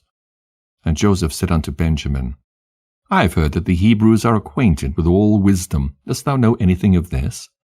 And Benjamin said, Thy servant is knowing also in all the wisdom which my father taught me. And Joseph said unto Benjamin, Look now at this instrument, and understand where thy brother Joseph is in Egypt, who you said went down to Egypt. And Benjamin beheld that instrument with the map of the stars of heaven, and he was wise, and looked therein to know where his brother was. And Benjamin divided the whole land of Egypt into 4 divisions.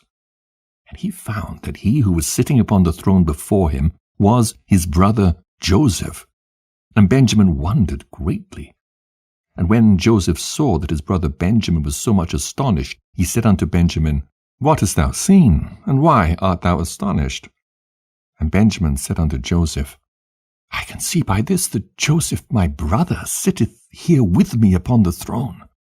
And Joseph said unto him, I am Joseph thy brother. Reveal not this thing unto thy brethren. Behold, I will send thee with them when they go away, and I will command them to be brought back again into the city, and I will take thee away from them. And if they dare their lives and fight for thee, then shall I know that they have repented of what they did unto me, and I will make myself known to them. And if they forsake thee when I take thee, then shalt thou remain with me, and I will wrangle with them, and they shall go away, and I will not become known to them. At that time Joseph commanded his officer to fill their sacks with food, and to put each man's money into his sack, and to put the cup in the sack of Benjamin, and to give them provision for the road. And they did so unto them.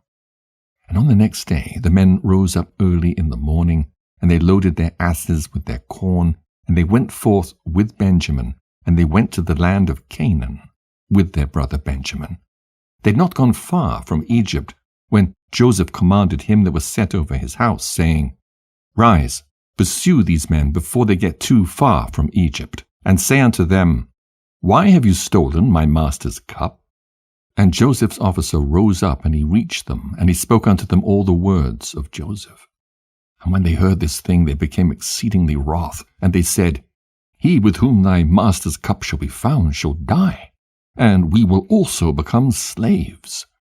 And they hastened, and each man brought down his sack from his ass, and they looked in their bags, and the cup was found in Benjamin's bag. And they all tore their garments, and they returned to the city, and they smote Benjamin in the road, continually smiting him until he came into the city. And they stood before Joseph. And Judah's anger was kindled, and he said, This man has only brought me back to destroy Egypt this day. And the men came to Joseph's house, and they found Joseph sitting upon his throne, and all the mighty men standing at his right and left. And Joseph said unto them, What is this act that you have done, that you took away my silver cup and went away? But I know that you took my cup in order to know thereby in what part of the land your brother was. And Judah said, What shall we say to our Lord? What shall we speak, and how shall we justify ourselves? God has this day found the iniquity of all thy servants. Therefore has he done this thing to us this day. And Joseph rose up, and caught hold of Benjamin, and took him from his brethren with violence, and he came to the house, and locked the door at them. And Joseph commanded him that was set over his house, that he should say unto them, Thus saith the king, Go in peace to your father. Behold, I have taken the man in whose hand my cup was found. Jasher chapter 54. And when Judah saw the dealings of Joseph with them, Judah approached him and broke open the door, and came with his brethren before Joseph. And Judah said unto Joseph, Let it not seem grievous in the sight of my lord. May thy servant, I pray thee, speak a word before thee. And Joseph said unto him, Speak. And Judah spoke before Joseph, and his brethren were there standing before them. And Judah said unto Joseph, Surely when we first came to our lord to buy food, thou didst consider us spies of the land. And we brought Benjamin before thee, and thou still makest sport of us this day. Now therefore let the king hear my words, and send, I pray thee, our brother, that he may go along with us to our father, lest thy soul perish this day with all the souls of the inhabitants of Egypt. Dost thou not know what 2 of my brethren, Simeon and Levi, did unto the city of Shechem, and unto 7 cities of the Amorites, on account of our sister Dinah, and also what they would do for the sake of their brother Benjamin? And I, with my strength, who am greater and mightier than both of them, come this day upon thee and thy land, if thou art unwilling to send our brother.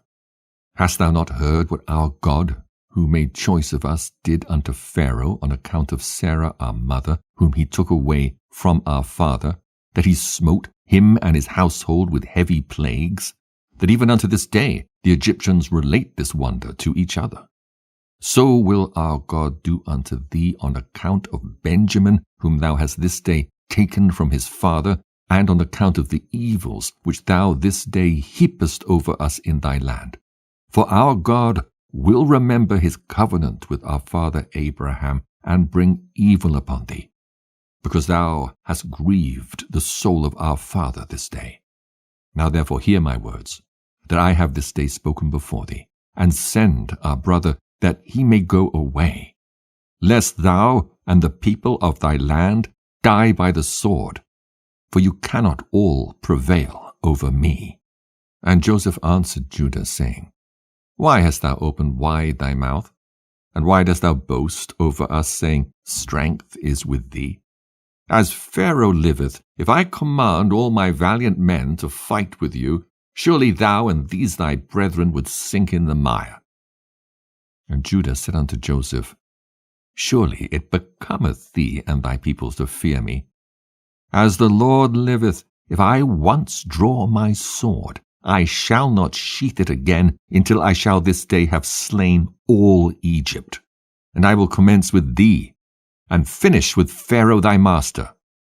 And Joseph answered and said unto him, Surely strength belongeth not alone to thee. I am stronger and mightier than thou. Surely, if thou drawest thy sword, I will put it to thy neck, and the necks of all thy brethren.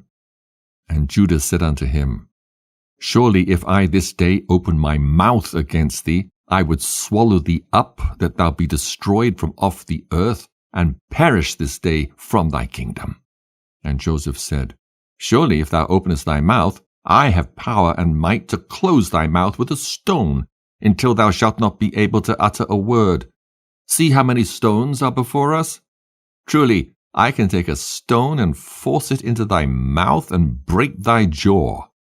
And Judah said, God is witness between us, that we have not hitherto desired to battle with thee. Only give us our brother, and we will go from thee. And Joseph answered and said, As Pharaoh liveth, if all the kings of Canaan came together with you, you should not take him from my hand. Now therefore, go your way to your father, and your brother shall be unto me for a slave, for he has robbed the king's house.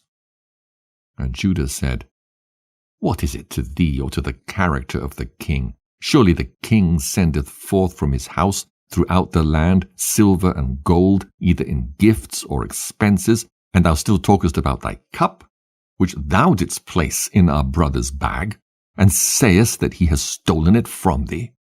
God forbid that our brother Benjamin or any of the seed of Abraham should do this thing to steal from thee or from anyone else, whether king, prince, or any man. Now therefore cease this accusation, lest the whole earth hear thy words, saying, For a little silver the king of Egypt wrangled with the men, and he accused them, and took their brother for a slave. And Joseph answered and said, Take unto you this cup, and go from me, and leave your brother for a slave, for it is the judgment of a thief to be a slave. And Judah said, Why art thou not ashamed of thy words, to leave our brother, and to take thy cup? Surely, if thou givest us thy cup, or 1,000 times as much, we will not leave our brother for the silver which is found in the hand of any man, that we will not die over him. And Joseph answered, And why did you forsake your brother, and sell him for 20 pieces of silver unto this day? And why then will you not do the same to this your brother? And Judah said, The Lord is witness between me and thee that we desire not thy battles. Now therefore give us our brother, and we will go from thee without quarreling. And Joseph answered and said, If all the kings of the land should assemble, they will not be able to take your brother from my hand. And Judah said, What shall we say unto our father, when he seeth that our brother cometh not with us, and will grieve over him? And Joseph answered and said, This is the thing which you shall tell unto your father, saying, The rope has gone after the bucket. And Judah said, Surely thou art a king? And why speakest thou these things, giving a false judgment? Woe unto the king who is like unto thee! And Joseph answered and said, There is no false judgment in the word that I spoke on account of your brother Joseph, for all of you sold him to the Midianites for 20 pieces of silver, and you all denied it to your father, and said unto him, An evil beast has devoured him. Joseph has been torn to pieces. And Judah said, Behold, the fire of Shem burneth in my heart. Now I will burn all your land with fire. And Joseph answered and said, Surely thy sister-in-law Tamar, who killed your sons, extinguished the fire of Shechem. And Judah said, If I pluck out a single hair from my flesh, I will fill all Egypt with its blood.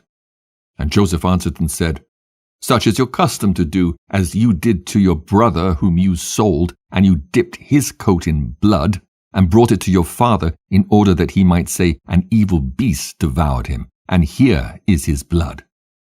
And when Judah heard this thing, he was exceedingly wroth, and his anger burned within him. And there was before him in that place a stone, the weight of which was about 400 shekels.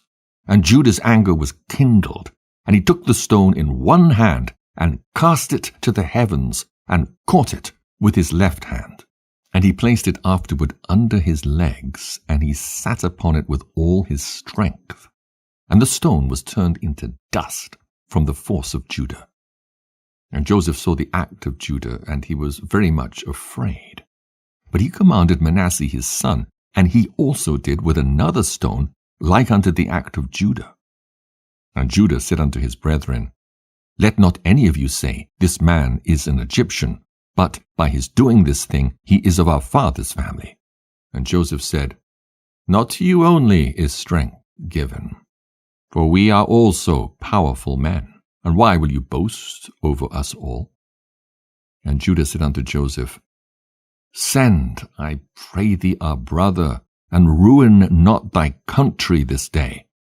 And Joseph answered and said unto them, Go and tell your father, an evil beast hath devoured him, as you said concerning your brother Joseph. And Judah spoke to his brother Naphtali, and he said unto him, Make haste, go now, and number all the streets of Egypt, and come and tell me. And Simeon said unto him, Let not this thing be a trouble to thee. Now I will go to the mount, and take up one large stone from the mount, and level it at every one in Egypt, and kill all that are in it. And Joseph heard all these words that his brethren spoke before him, and they did not know that Joseph understood them, for they imagined that he knew not to speak Hebrew. And Joseph was greatly afraid at the words of his brethren, lest they should destroy Egypt. And he commanded his son Manasseh, saying, Go now, make haste, and gather unto me all the inhabitants of Egypt, and all the valiant men together, and let them come to me now upon horseback, and on foot, and with all sorts of musical instruments. And Manasseh went and did so. And Naphtali went as Judah had commanded him. For Naphtali was light-footed as one of the swift stags, and he would go upon the ears of corn, and they would not break under him. And he went and numbered all the streets of Egypt, and he found them to be 12. And he came hastily and told Judah. And Judah said unto his brethren, Hasten you, and put on every man his sword upon his loins, and we will come over Egypt, and smite them all, and let not a remnant remain. And Judah said, Behold, I will destroy 3 of the streets with my strength, and you shall each destroy 1 street. And when Judah was speaking this thing, behold, the inhabitants of Egypt and all the mighty men came toward them with all sorts of musical instruments and with loud shouting, and their number was 500 cavalry and 10,000 infantry, and 400 men who could fight without sword or spear, only with their hands and strength. And all the mighty men came with great storming and shouting, and they all surrounded the sons of Jacob and terrified them, and the ground quaked at the sound of their shouting. And when the sons of Jacob saw these troops, they were greatly afraid of their lives. And Joseph did so in order to terrify the sons of Jacob to become tranquilized. And Judah, seeing some of his brethren terrified, said unto them, Why are you afraid, whilst the grace of God is with us? And when Judah saw all the people of Egypt surrounding them at the command of Joseph to terrify them, only Joseph commanded them, saying, Do not touch any of them. Then Judah hastened and drew his sword, and uttered a loud and bitter scream. And he smote with his sword, and he sprang upon the ground, and he still continued to shout against all the people.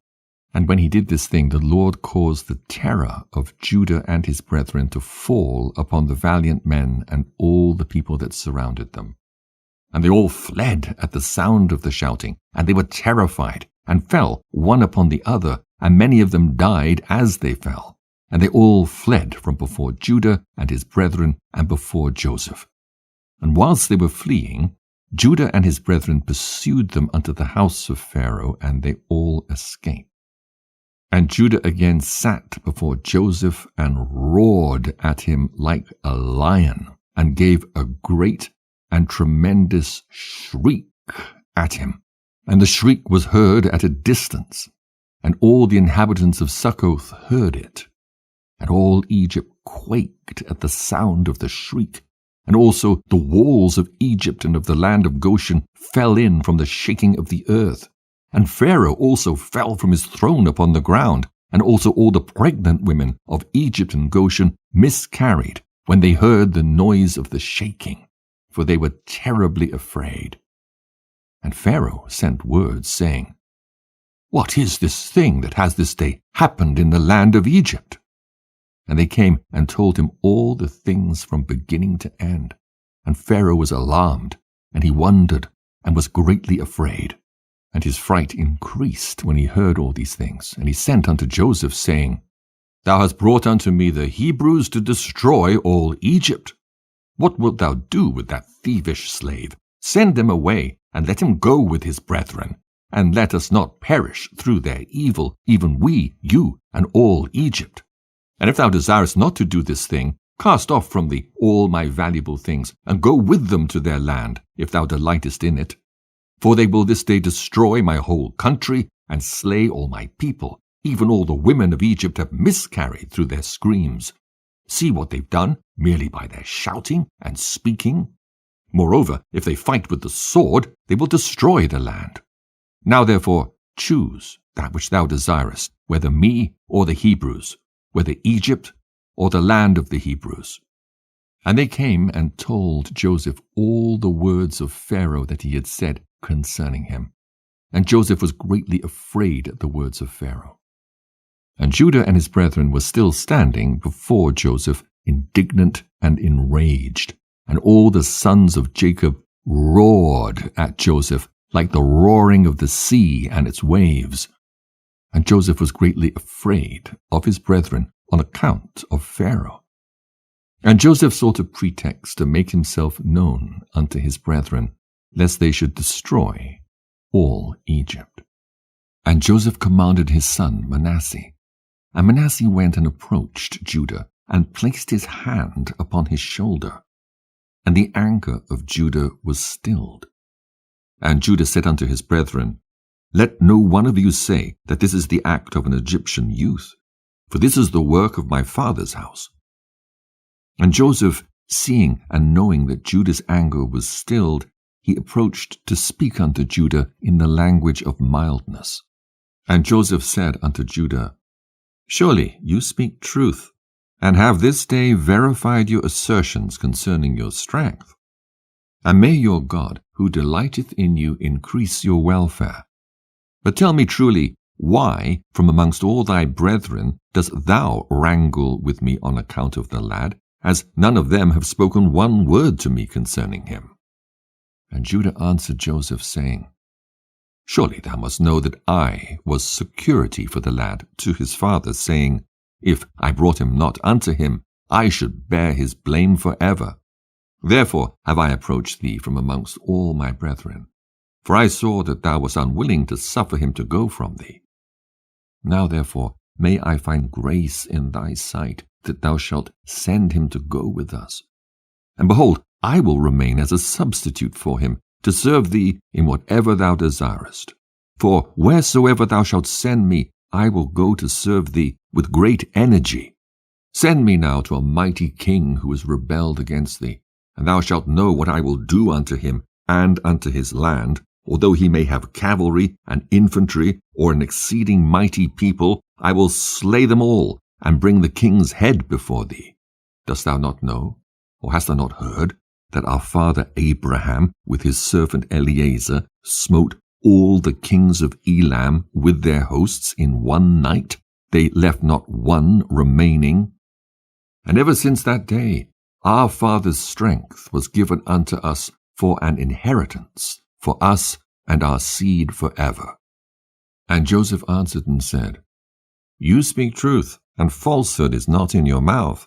For it was also told unto us that the Hebrews have power, and that the Lord their God delighteth much in them, and who then can stand before them?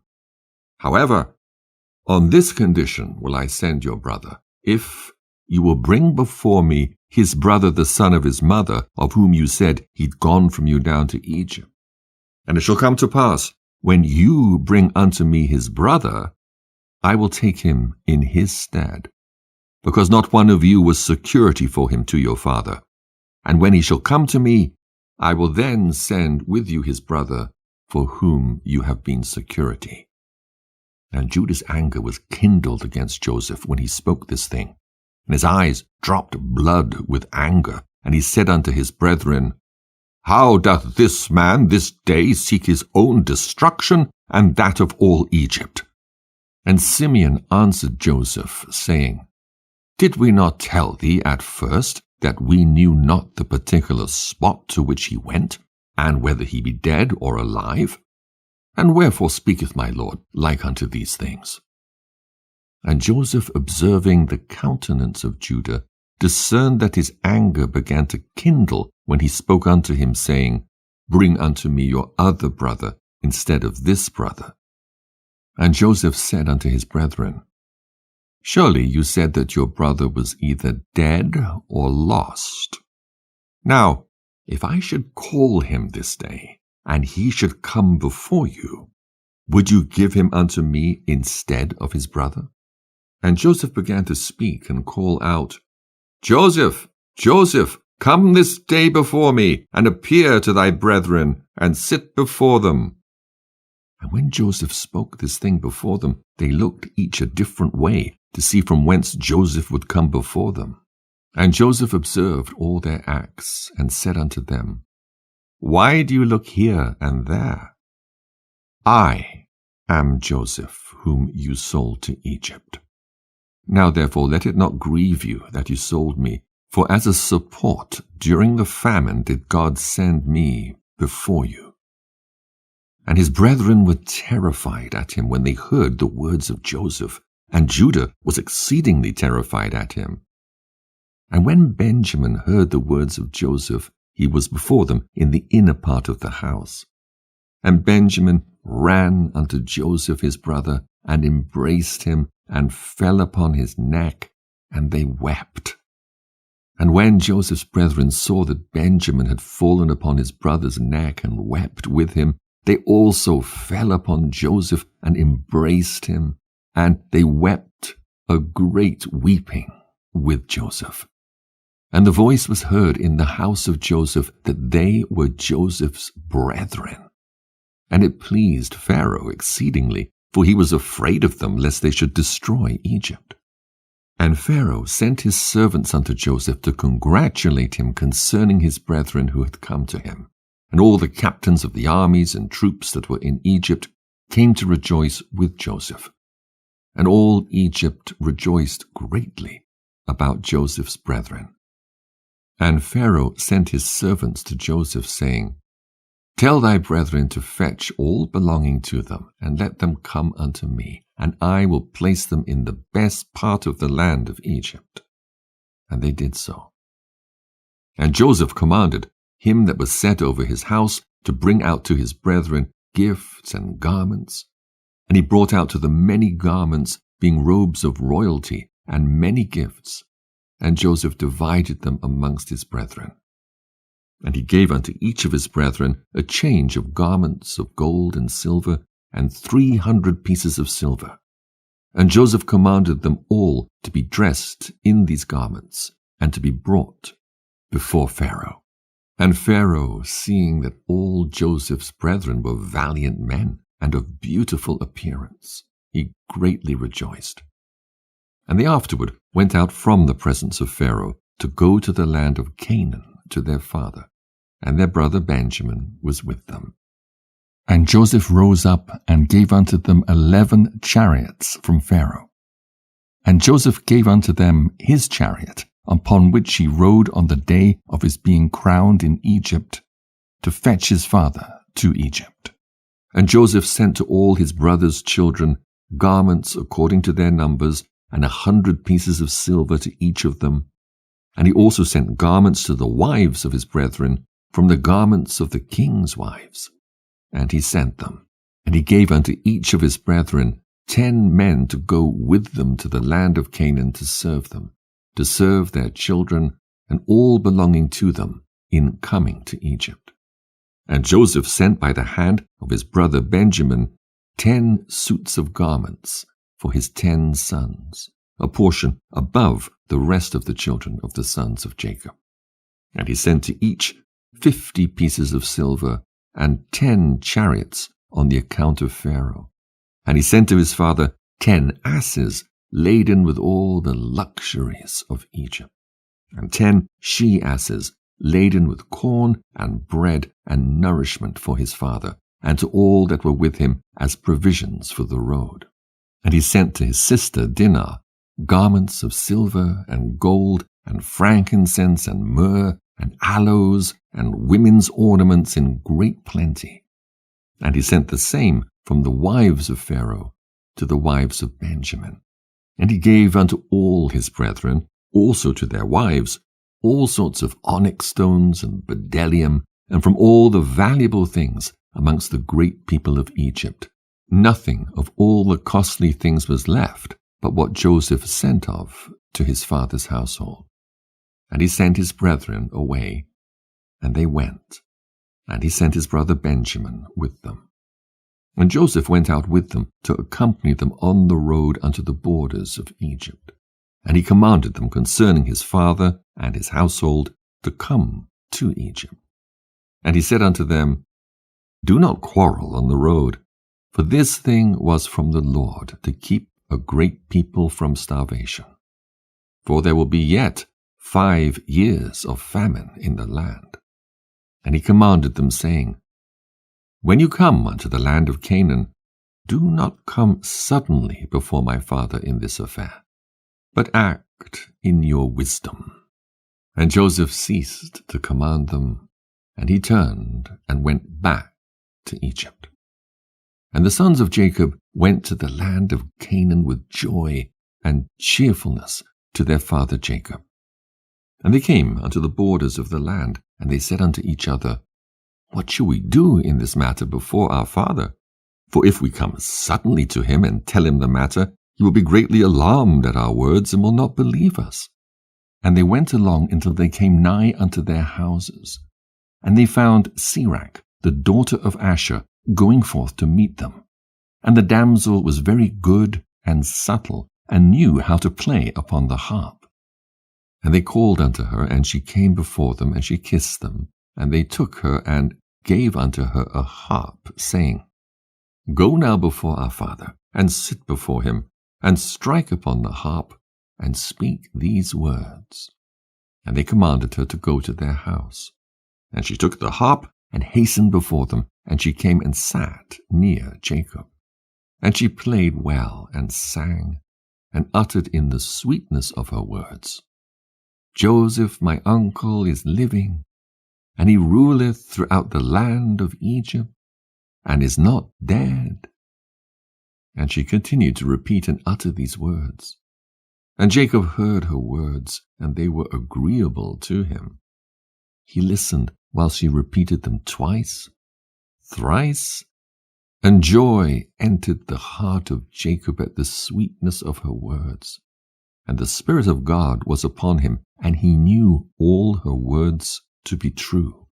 And Jacob blessed Sirach when she spoke these words before him, and he said unto her, My daughter, may death never prevail over thee, for thou hast revived my spirit. Only speak yet before me, as thou hast spoken, for thou hast gladdened me with all thy words. And she continued to sing these words. And Jacob listened, and it pleased him, and he rejoiced, and the Spirit of God was upon him. And whilst he was yet speaking with her, behold, his sons came to him with horses and chariots and royal garments and servants running before them. And Joseph rose up to meet them and saw his sons dressed in royal garments, and he saw all the treasures that Joseph had sent to them.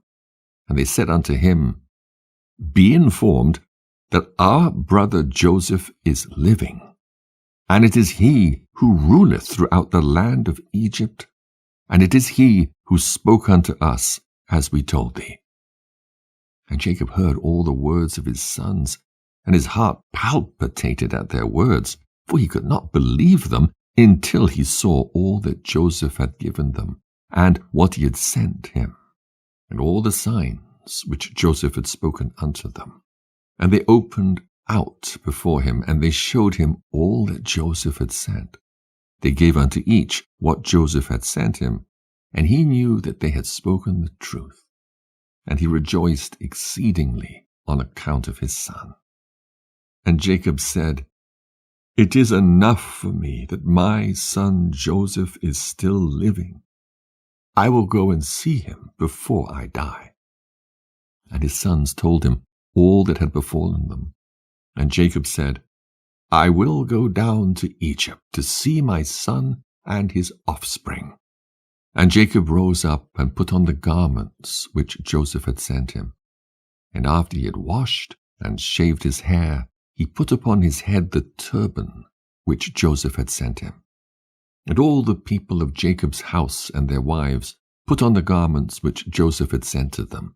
And they greatly rejoiced at Joseph that he was still living, and that he was ruling in Egypt. And all the inhabitants of Canaan heard of this thing, and they came and rejoiced much with Jacob that he was still living. And Jacob made a feast for them for 3 days.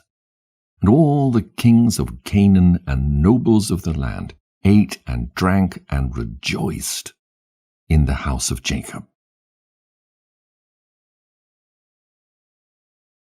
Jasher chapter 55. And it came to pass after this that Jacob said, I will go and see my son in Egypt, and will then come back to the land of Canaan, of which God had spoken unto Abraham, for I cannot leave the land of my birthplace. Behold, the word of the Lord came unto him, saying, Go down to Egypt with all thy household, and remain there. Fear not to go down to Egypt, for I will there make thee a great nation. And Jacob said within himself, I will go and see my son, whether the fear of his God is yet in his heart amidst all the inhabitants of Egypt. And the Lord said unto Jacob, Fear not about Joseph, for he still retaineth his integrity to serve me, as will seem good in thy sight. And Jacob rejoiced exceedingly concerning his son. At that time Jacob commanded his sons and household to go to Egypt according to the word of the Lord unto him. And Jacob rose up with his sons and all his household, and he went out from the land of Canaan, from Beersheba, with joy and gladness of heart. And they went to the land of Egypt. And it came to pass, when they came near Egypt, Jacob sent Judah before him to Joseph, that he might show him a situation in Egypt.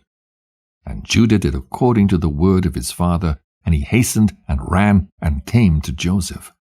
And they assigned for them a place in the land of Goshen for all his household. And Judah returned and came along the road to his father. And Joseph harnessed the chariot, and he assembled all his mighty men and his servants and all the officers of Egypt in order to go and meet his father Jacob.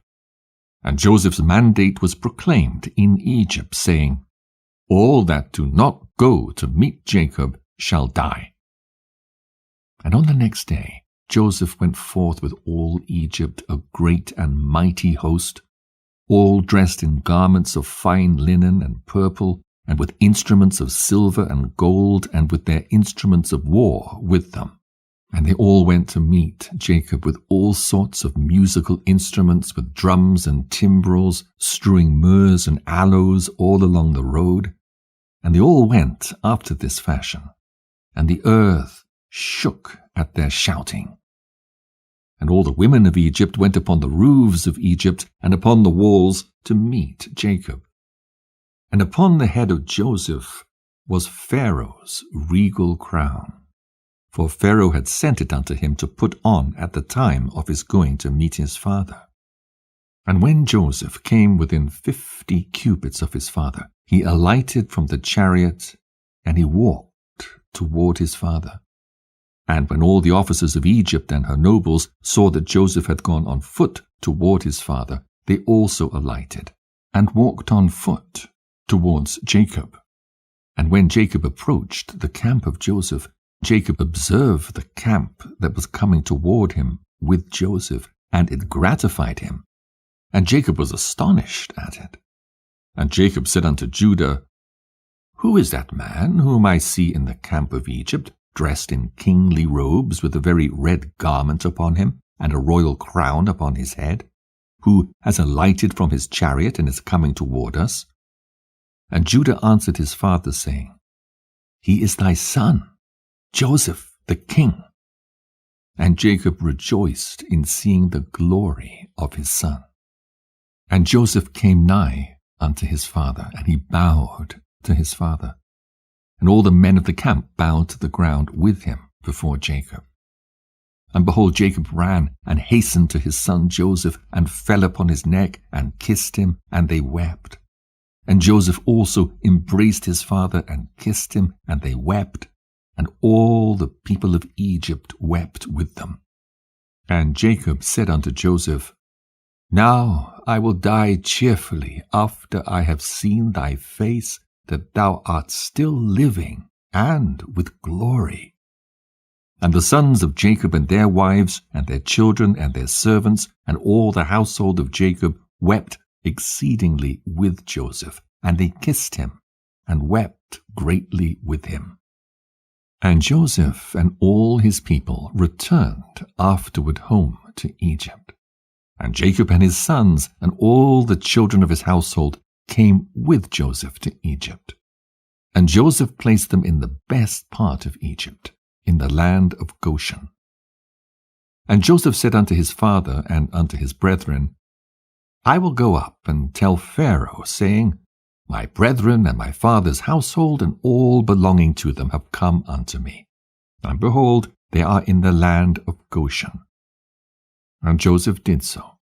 And he took from his brethren Reuben, Issachar, Zebulun, and his brother Benjamin, and he placed them before Pharaoh. And Joseph spoke unto Pharaoh, saying, My brethren and my father's household, and all belonging to them, together with their flocks and cattle, have come unto me from the land of Canaan to sojourn in Egypt, for the famine was sore upon them. And Pharaoh said unto Joseph, Place thy father and brethren in the best part of the land. Withhold not from them all that is good, and cause them to eat the fat of the land. And Joseph answered, saying, Behold, I have stationed them in the land of Goshen, for they are shepherds. Therefore let them remain in Goshen to feed their flocks, apart from the Egyptians. And Pharaoh said unto Joseph, Do with thy brethren all that they shall say unto thee. And the sons of Jacob bowed down to Pharaoh, and they went forth from him in peace. And Joseph afterward brought his father before Pharaoh. And Jacob came and bowed down to Pharaoh. And Jacob blessed Pharaoh, and he then went out. And Jacob and all his sons and all his household dwelt in the land of Goshen. In the 2nd year, that is in the 130th year of the life of Jacob, Joseph maintained his father and his brethren and all his father's household with bread according to their little ones, all the days of the famine. They lacked nothing. And Joseph gave unto them the best part of the whole land. The best of Egypt had they all the days of Joseph. And Joseph also gave unto them and unto the whole of his father's household clothes and garments year by year. And the sons of Jacob remained securely in Egypt all the days of their brother. And Jacob always ate at Joseph's table. And Jacob and his sons did not leave Joseph's table day or night, besides what Jacob's children consumed in their houses. And all Egypt ate bread during the days of famine from the house of Joseph. For all the Egyptians sold all belonging to them on account of the famine. And Joseph purchased all the lands and fields of Egypt for bread on the account of Pharaoh. And Joseph supplied all Egypt with bread all the days of the famine. And Joseph collected all the silver and gold that came unto him for the corn which they bought throughout the land. And he accumulated much gold and silver, besides an immense quantity of onyx stones, bdellium, and valuable garments, which they brought unto Joseph from every part of the land, when their money was spent. And Joseph took all the silver and gold that came into his hand, about 72 talents of gold and silver, and also onyx stones and bdellium in great abundance. And Joseph went and concealed them in 4 parts. And he concealed 1 part in the wilderness near the Red Sea, and 1 part by the river Pirath, and the 3rd and 4th part he concealed in the desert opposite to the wilderness of Persia and Media. And he took part of the gold and silver that was left, and gave it unto all his brothers, and unto his father's household, and to all the women of his father's household.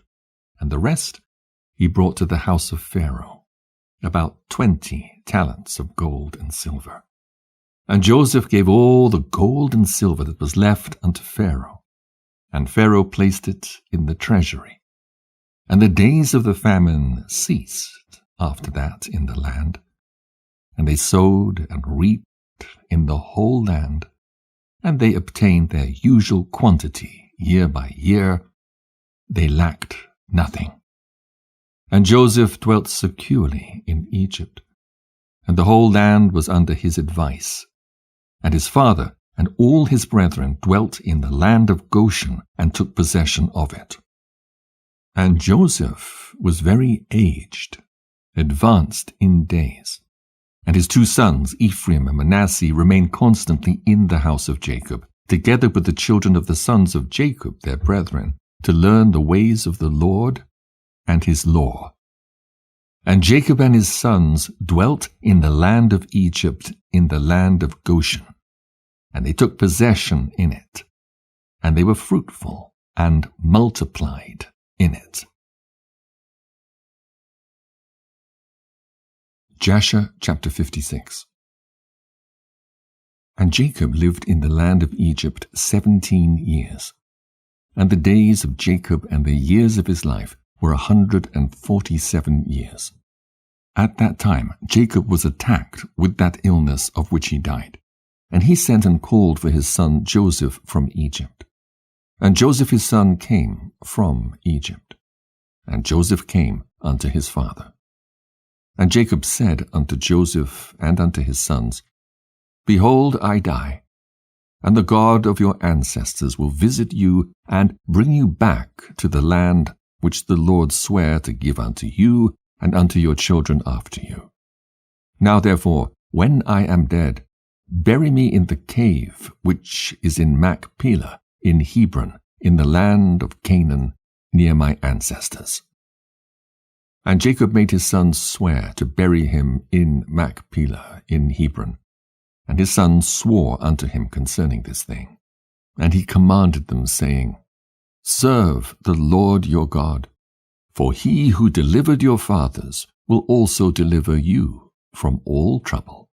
And Jacob said, Call all your children unto me. And all the children of Jacob's sons came and sat before him.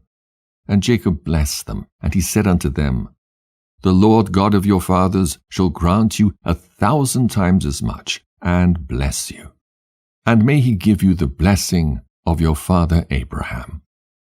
And all the children of Jacob's sons went forth on that day after he had blessed them. And on the next day Jacob again called for his sons, and they all assembled and came to him and sat before him. And Jacob on that day blessed his sons before his death. Each man did he bless according to his blessing. Behold, it is written in the book of the law of the Lord appertaining to Israel. And Jacob said unto Judah, I know, my son, that thou art a mighty man for thy brethren. Reign over them, and thy sons shall reign over their sons forever. Only teach thy sons the bow and all the weapons of war, in order that they may fight the battles of their brother who will rule over his enemies. And Jacob again commanded his sons on that day, saying, Behold, I shall this day be gathered unto my people. Carry me up from Egypt, and bury me in the cave of Machpelah, as I have commanded you. Howbeit, take heed, I pray you, that none of your sons carry me, only yourselves. And this is the manner you shall do unto me, when you carry my body to go with it to the land of Canaan to bury me. Judah, Issachar, and Zebulun shall carry my bier at the eastern side, Reuben, Simeon, and Gad at the south, Ephraim, Manasseh, and Benjamin at the west, Dan, Asher, and Naphtali at the north. Let not Levi carry with you, for he and his sons will carry the ark of the covenant of the Lord with the Israelites in the camp. Neither let Joseph my son carry, for as a king, so let his glory be. However, Ephraim and Manasseh shall be in their stead. Thus shall you do unto me when you carry me away. Do not neglect anything of all that I command you. And it shall come to pass when you do this unto me, that the Lord will remember you favorably, and your children after you forever. And you, my sons, honor each his brother and his relative, and command your children and your children's children after you to serve the Lord God of your ancestors all the days, in order that you may prolong your days in the land, you and your children's children forever, when you do what is good and upright in the sight of the Lord your God, to go in all his ways. And thou, Joseph, my son, forgive, I pray thee, the wrongs of thy brethren and all their misdeeds in the injury that they heaped upon thee. For God intended it for thine and thy children's benefit. And, O my son, leave not thy brethren to the inhabitants of Egypt, neither hurt their feelings. For behold, I consign them to the hand of God, and in thy hand to guard them from the Egyptians. And the sons of Jacob answered their father, saying, O our father, all that thou hast commanded us, so will we do. May God only be with us. And Jacob said unto his sons, So may God be with you, when you keep all his ways. Turn not from his ways, either to the right or the left, in performing what is good and upright in his sight. For I know that many and grievous troubles will befall you in the latter days in the land, yea, your children and children's children. Only serve the Lord, and he will save you from all trouble.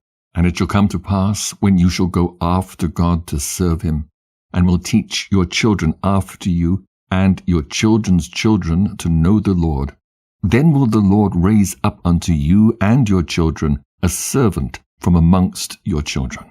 And the Lord will deliver you through his hand from all affliction, and bring you out of Egypt, and bring you back to the land of your fathers, to inherit it securely. And Jacob ceased commanding his sons, and he drew his feet into the bed. He died, and was gathered to his people.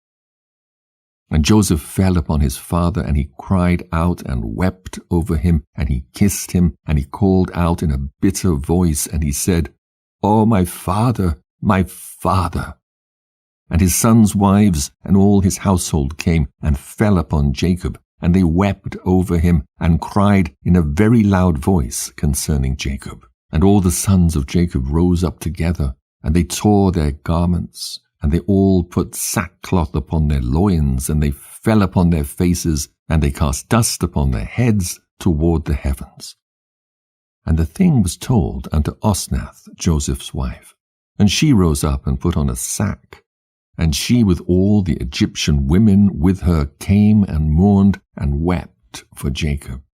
And also all the people of Egypt who knew Jacob came all on that day when they heard this thing, and all Egypt wept for many days.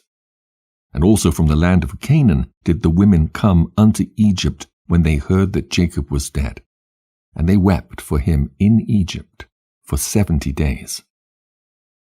And it came to pass after this that Joseph commanded his servants the doctors to embalm his father with myrrh and frankincense and all manner of incense and perfume.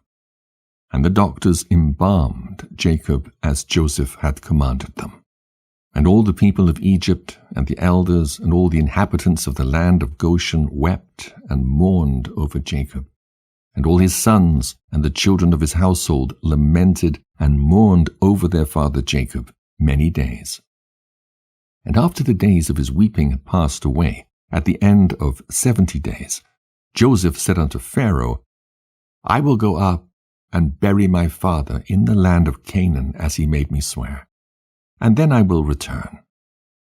And Pharaoh sent Joseph, saying, Go up and bury thy father as he said, and as he made thee swear.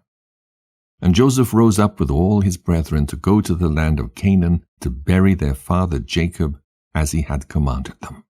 And Pharaoh commanded that it should be proclaimed throughout Egypt, saying, Whoever goeth not up with Joseph and his brethren to the land of Canaan to bury Jacob shall die. And all Egypt heard of Pharaoh's proclamation, and they all rose up together, and all the servants of Pharaoh, and the elders of his house, and all the elders of the land of Egypt went up with Joseph. And all the officers and nobles of Pharaoh went up as the servants of Joseph, and they went to bury Jacob in the land of Canaan. And the sons of Jacob carried the bier upon which he lay, according to all that their father commanded them, so did his sons unto him. And the bier was of pure gold, and it was inlaid round about with onyx stones and bdellium, and the covering of the bier was gold woven work, joined with threads, and over them were hooks of onyx stones and bdellium. And Joseph placed upon the head of his father Jacob a large golden crown, and he put a golden scepter in his hand. And they surrounded the bier, as was the custom of kings during their lives. And all the troops of Egypt went before him in this array. At first all the mighty men of Pharaoh, and the mighty men of Joseph, and after them the rest of the inhabitants of Egypt. And they were all girded with swords, and equipped with coats of mail, and the trappings of war were upon them. And all the weepers and mourners went at a distance opposite to the bier, going and weeping and lamenting, and the rest of the people went after the bier. And Joseph and his household went together near the bier, barefooted and weeping. And the rest of Joseph's servants went around him. Each man had his ornaments upon him, and they were all armed with their weapons of war. And 50 of Jacob's servants went in front of the bier, and they strewed along the road myrrh and aloes and all manner of perfume. And all the sons of Jacob that carried the bier walked upon the perfumery. And the servants of Jacob went before them, strewing the perfume along the road. And Joseph went up with a heavy camp, and they did after this manner every day until they reached the land of Canaan. And they came to the threshing floor of Atad, which was on the other side of Jordan. And they mourned an exceeding great and heavy mourning in that place. And the kings of Canaan heard of this thing, and they all went forth, each man from his house, 31 kings of Canaan. And they all came with their men to mourn and weep over Jacob.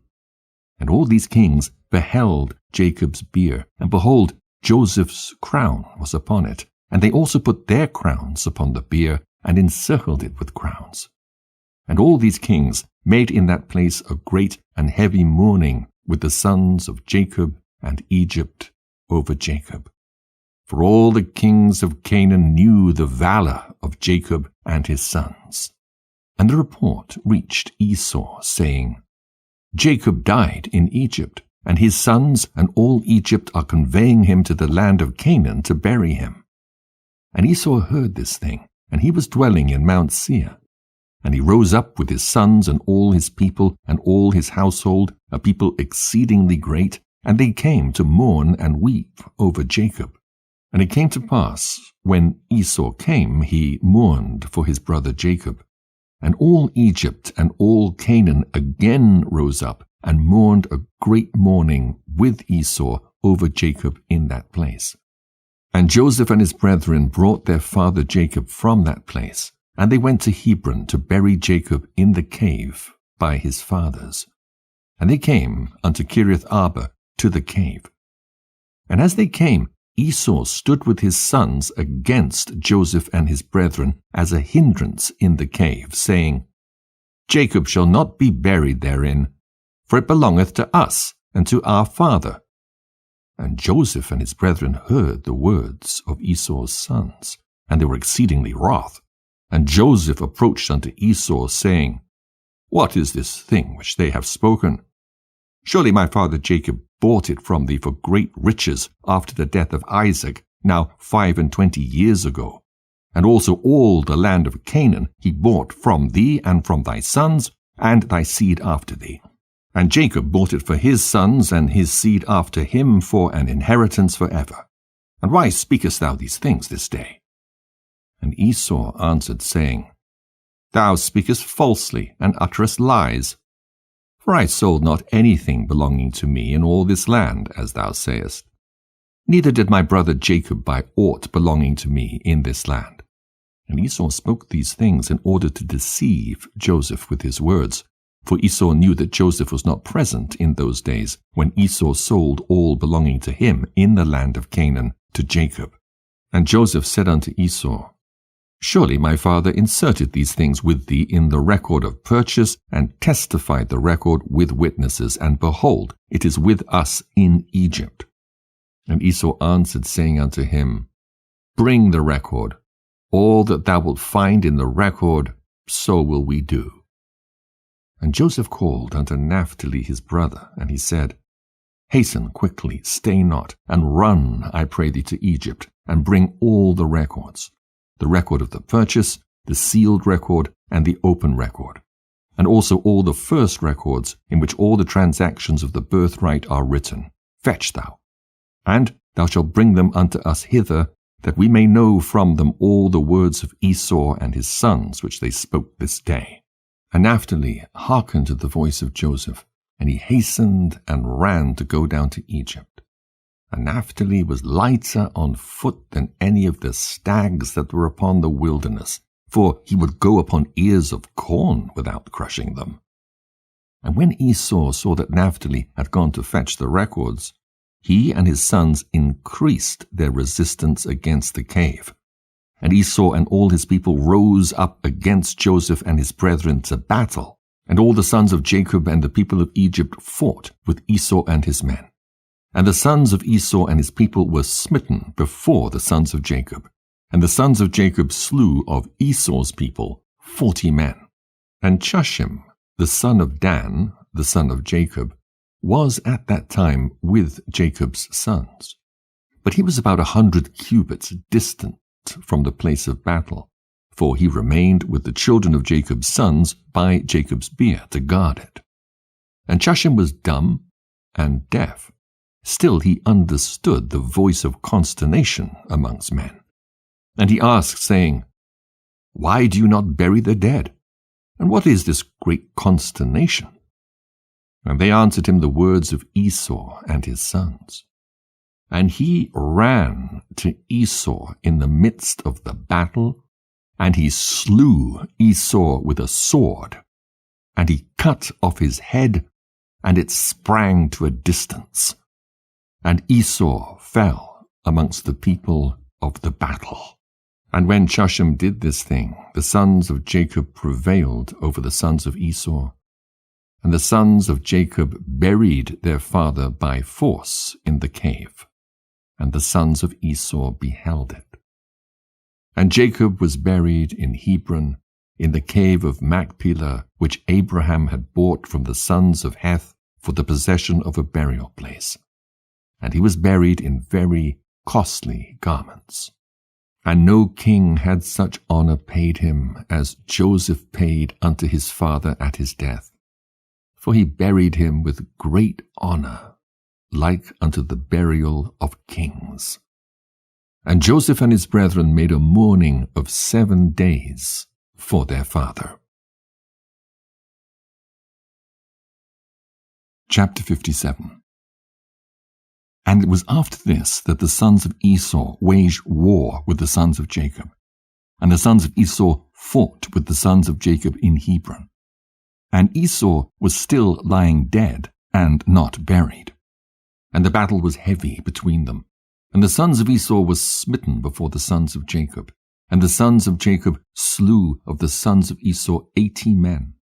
And not one died of the people of the sons of Jacob. And the hand of Joseph prevailed over all the people of the sons of Esau. And he took Zepho, the son of Eliphaz, the son of Esau, and 50 of his men captive, and he bound them with chains of iron, and gave them unto the hand of his servants, to bring them to Egypt. And it came to pass, when the sons of Jacob had taken Zepho and his people captive, all those that remained were greatly afraid of their lives from the house of Esau, lest they should also be taken captive. And they all fled, with Eliphaz the son of Esau and his people, with Esau's body. And they went on their road to Mount Seir. And they came unto Mount Seir, and they buried Esau in Seir. But they had not brought his head with them to Seir, for it was buried in that place where the battle had been, in Hebron. And it came to pass, when the sons of Esau had fled from before the sons of Jacob, the sons of Jacob pursued them unto the borders of Seir. But they did not slay a single man from amongst them when they pursued them, for Esau's body which they carried with them excited their confusion. So they fled, and the sons of Jacob turned back from them, and came up to the place where their brethren were in Hebron. And they remained there on that day, and on the next day, until they rested from the battle. And it came to pass, on the 3rd day, they assembled all the sons of Seir the Horite, and they assembled all the children of the east, a multitude of people like the sand of the sea. And they went and came down to Egypt to fight with Joseph and his brethren, in order to deliver their brethren. And Joseph and all the sons of Jacob heard that the sons of Esau and the children of the east had come upon them to battle in order to deliver their brethren. And Joseph and his brethren and the strong men of Egypt went forth and fought in the city of Ramses. And Joseph and his brethren dealt out a tremendous blow amongst the sons of Esau and the children of the east, and they slew of them 600,000 men. And they slew amongst them all the mighty men of the children of Seir the Horite. There were only a few of them left. And they slew also a great many of the children of the east, and of the children of Esau. And Eliphaz the son of Esau and the children of the east all fled before Joseph and his brethren. And Joseph and his brethren pursued them until they came unto Succoth. And they yet slew of them in Succoth 30 men. And the rest escaped, and they fled each to his city. And Joseph and his brethren and the mighty men of Egypt turned back from them with joy and cheerfulness of heart, for they had smitten all their enemies. And Zepho, the son of Eliphaz, and his men were still slaves in Egypt to the sons of Jacob, and their pains increased. And when the sons of Esau and the sons of Seir returned to their land, the sons of Seir saw that they had all fallen into the hands of the sons of Jacob and the people of Egypt on account of the battle of the sons of Esau. And the sons of Seir said unto the sons of Esau, You have seen, and therefore you know that this camp was on your account, and not one mighty man or an adept in war remaineth. Now therefore go forth from our land. Go from us to the land of Canaan, to the land of the dwelling of your fathers. Wherefore shall your children inherit the effects of our children in latter days? And the children of Esau would not listen to the children of Seir. And the children of Seir considered to make war with them. And the children of Esau sent secretly to Angeas, king of Africa, the same is Dinhabah, saying, Send unto us some of thy men, and let them come unto us, and we will fight together with the children of Seir the Horite, for they have resolved to fight with us to drive us away from the land. And Angeas, king of Dinhabah, did so, for he was in those days friendly to the children of Esau. And Angeas sent 500 valiant infantry to the children of Esau, and 800 cavalry. And the children of Seir sent unto the children of the east and unto the children of Midian, saying, You have seen what the children of Esau have done unto us, upon whose account we are almost all destroyed in their battle with the sons of Jacob. Now therefore come unto us and assist us, and we will fight them together, and we will drive them from the land, and be avenged of the cause of our brethren who died for their sakes in their battle with their brethren the sons of Jacob. And the children of the east listened to the children of Seir. And they came unto them about 800 men with drawn swords. And the children of Esau fought with the children of Seir at that time in the wilderness of Paran. And the children of Seir prevailed then over the sons of Esau. And the children of Seir slew on that day of the children of Esau in that battle about 200 men of the people of Angeas, king of Dinhabah. And on the second day the children of Esau came again to fight a second time with the children of Seir. And the battle was sore upon the children of Esau this second time, and it troubled them greatly on account of the children of Seir. And when the children of Esau saw that the children of Seir were more powerful than they were, some men of the children of Esau turned and assisted the children of Seir their enemies. And there yet fell of the people of the children of Esau in the second battle 58 men of the people of Angeas king of Dinhabah. And on the third day the children of Esau heard that some of their brethren had turned from them to fight against them in the second battle. And the children of Esau mourned when they heard this thing. And they said, What shall we do unto our brethren who turned from us to assist the children of Seir, our enemies? And the children of Esau again sent unto Angeas king of Dinhabah, saying, Send unto us again other men, that with them we may fight with the children of Seir, for they have already twice been heavier than we were. And Angeas again sent to the children of Esau about 600 valiant men. and they came to assist the children of Esau. And in 10 days' time the children of Esau waged war with the children of Seir in the wilderness of Paran. And the battle was very severe upon the children of Seir. And the children of Esau prevailed at this time over the children of Seir. And the children of Seir were smitten before the children of Esau, and the children of Esau slew from them about 2,000 men. And all the mighty men of the children of Seir died in this battle. And there only remained their young children that were left in the cities. And all Midian and the children of the east betook themselves to flight from the battle. And they left the children of Seir and fled when they saw that the battle was severe upon them. And all the children of Esau pursued all the children of the east until they reached their land. And the children of Esau slew yet of them about 250 men. And from the people of the children of Esau there fell in that battle about 30 men. But this evil came upon them through their brethren turning from them to assist the children of Seir the Horite. And the children of Esau again heard of the evil doings of their brethren, and they again mourned on account of this thing. And it came to pass after the battle, the children of Esau turned back and came home unto Seir. And the children of Esau slew those who had remained in the land of the children of Seir. They slew also their wives and little ones. They left not a soul alive, except 50 young lads and damsels whom they suffered to live. And the children of Esau did not put them to death. And the lads became their slaves, and the damsels they took for wives. And the children of Esau dwelt in Seir in the place of the children of Seir, and they inherited their land and took possession of it. And the children of Esau took all belonging in the land to the children of Seir, also their flocks, their bullocks, and their goods, and all belonging to the children of Seir did the children of Esau take. And the children of Esau dwelt in Seir in the place of the children of Seir unto this day. And the children of Esau divided the land into divisions to the 5 sons of Esau, according to their families.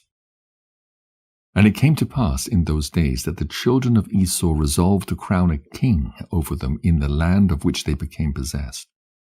And they said to each other, Not so, for he shall reign over us in our land, and we shall be under his counsel, and he shall fight our battles against our enemies. And they did so. And all the children of Esau swore, saying, that none of their brethren should ever reign over them, but a strange man who is not of their brethren. For the souls of all the children of Esau were embittered, every man against his son, brother, and friend, on account of the evil they sustained from their brethren when they fought with the children of Seir. Therefore the sons of Esau swore, saying, from that day forward they would not choose a king from their brethren, but one from a strange land unto this day. And there was a man there from the people of Angeas, king of Dinhabah. His name was Bela, the son of Beor, who was a very valiant man, beautiful and comely, and wise in all wisdom, and a man of sense and counsel. And there was none of the people of Angeas like unto him. And all the children of Esau took him, and anointed him, and they crowned him for a king. And they bowed down to him, and they said unto him, May the king live! May the king live! And they spread out the sheet, and they brought him each man earrings of gold and silver, or rings or bracelets. And they made him very rich in silver and in gold, in onyx stones and bdellium, and they made him a royal throne. And they placed a regal crown upon his head, and they built a palace for him, and he dwelt therein. And he became king over all the children of Esau.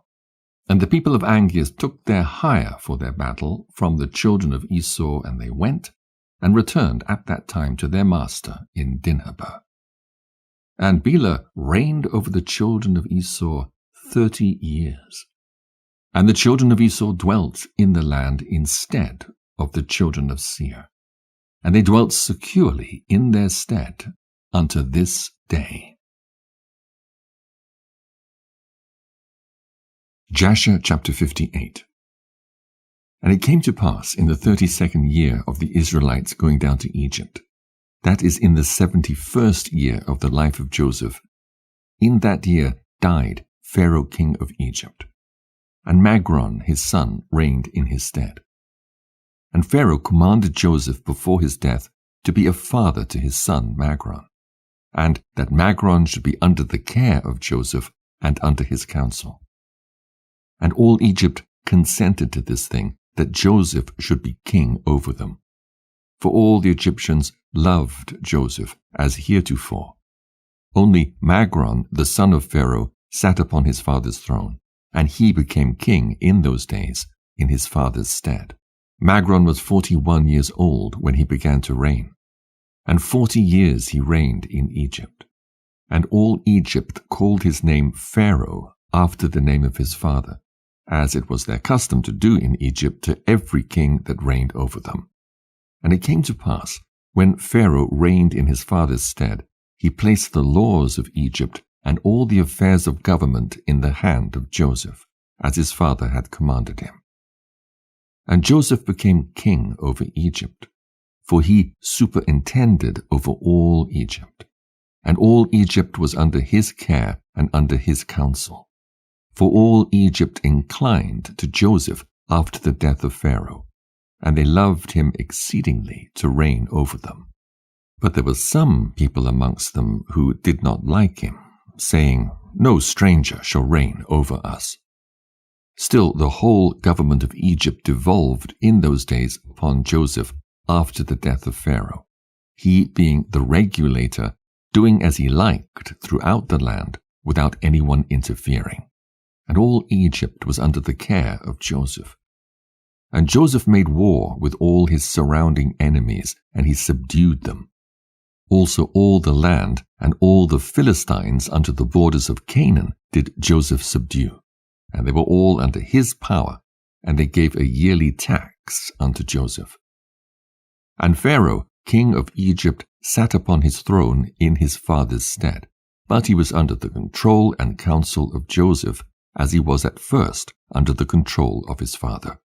Neither did he reign but in the land of Egypt only under the counsel of Joseph. But Joseph reigned over the whole country at that time, from Egypt unto the great river Pirath.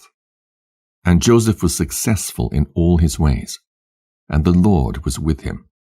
And the Lord gave Joseph additional wisdom and honor and glory and love toward him in the hearts of the Egyptians and throughout the land. And Joseph reigned over the whole country 40 years. And all the countries of the Philistines and Canaan and Zidon, and on the other side of Jordan, brought presents unto Joseph all his days. And the whole country was in the hand of Joseph. And they brought unto him a yearly tribute as it was regulated. For Joseph had fought against all his surrounding enemies and subdued them. And the whole country was in the hand of Joseph. And Joseph sat securely upon his throne in Egypt.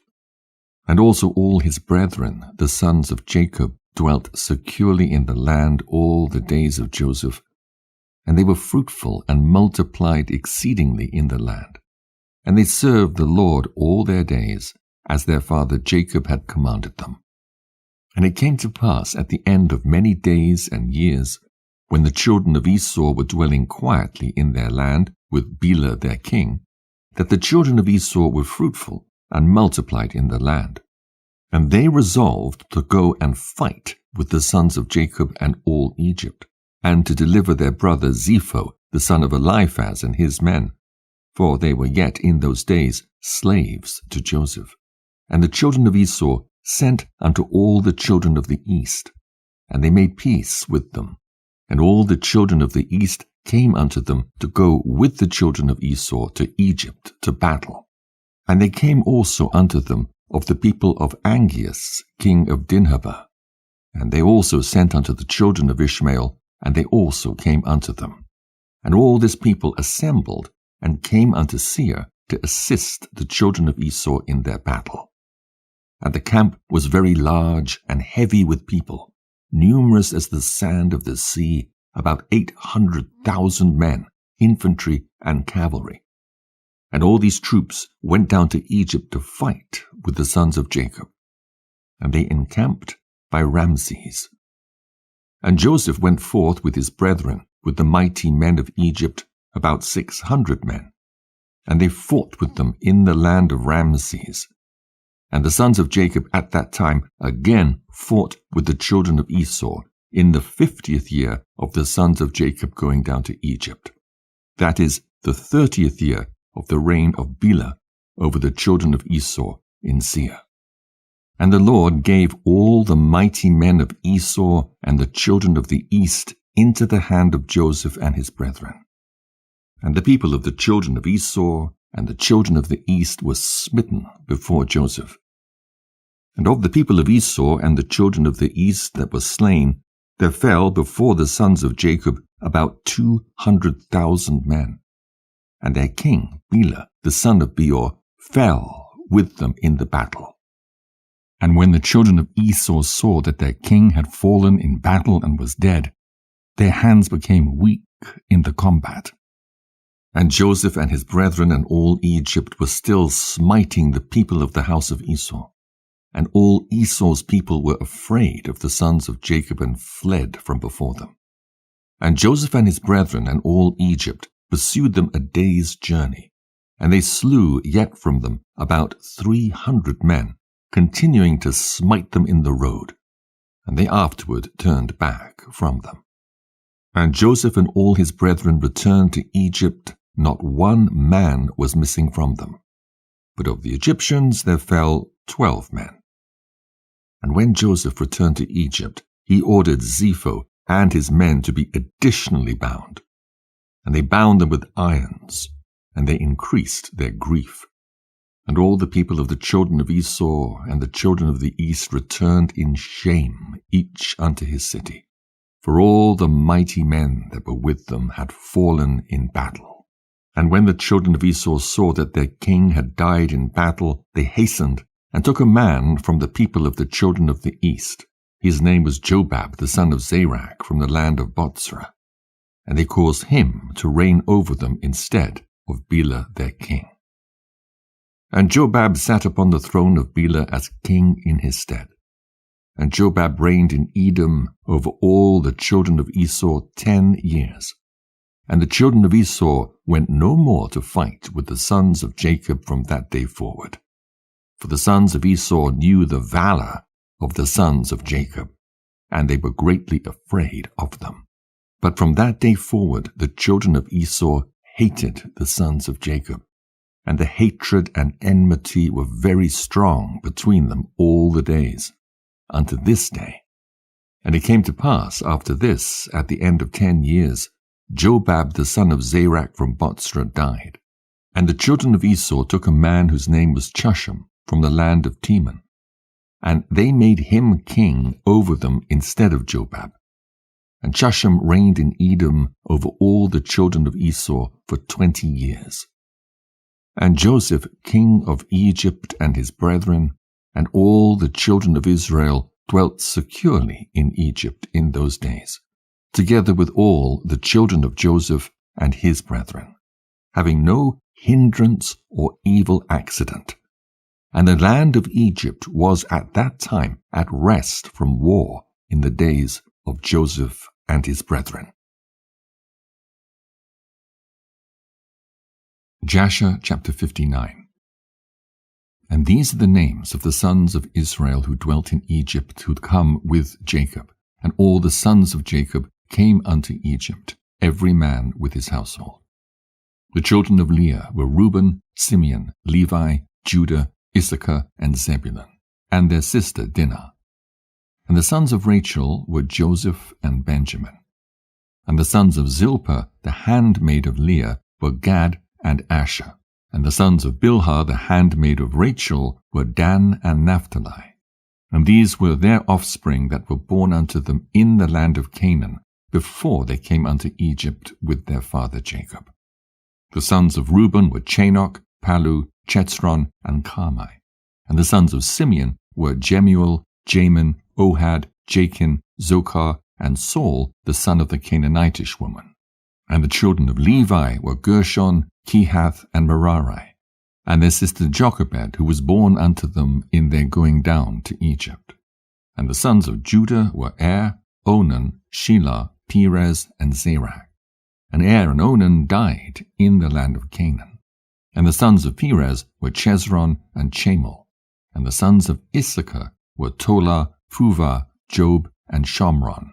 And the sons of Zebulun were Sered, Elon, and Jachleel. And the son of Dan was Chushim.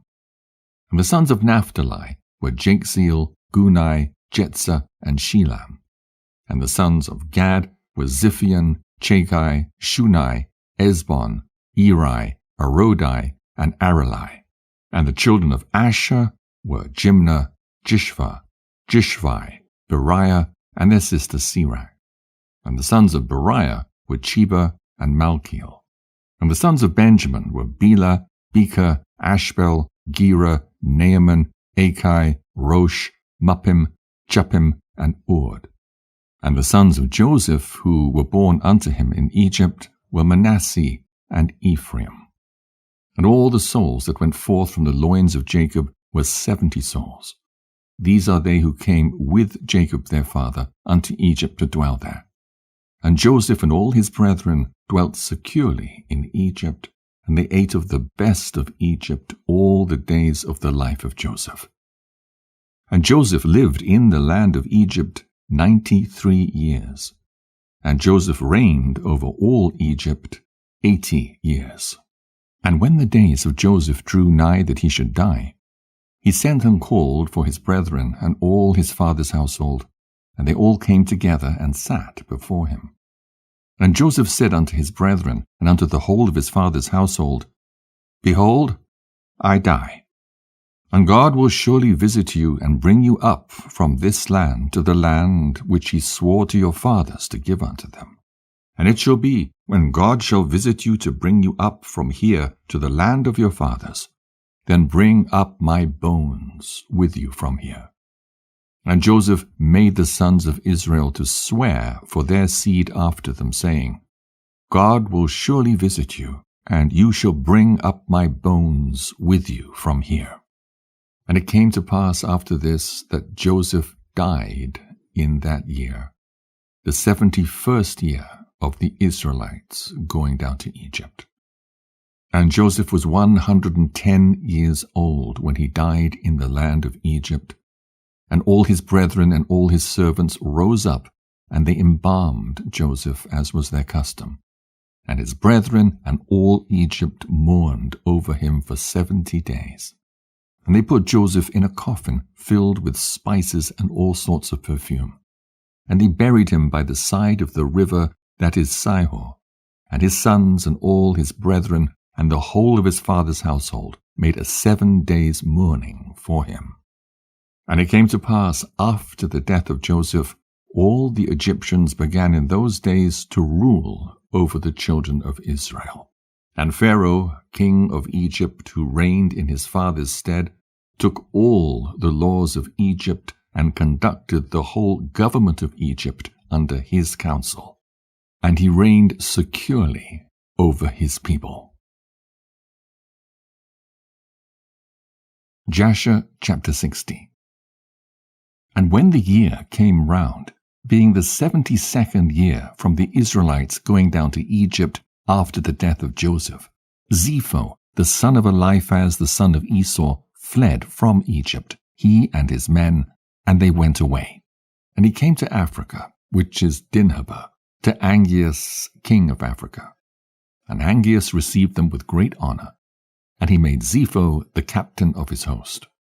And Zepho found favor in the sight of Angeas and in the sight of his people.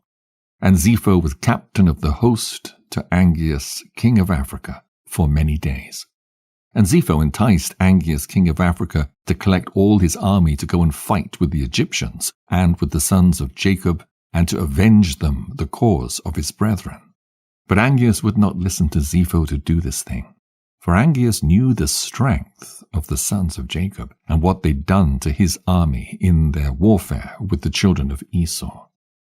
And Zepho was in those days very great in the sight of Angeas and in the sight of all his people. And he continually enticed them to make war against Egypt. But they would not.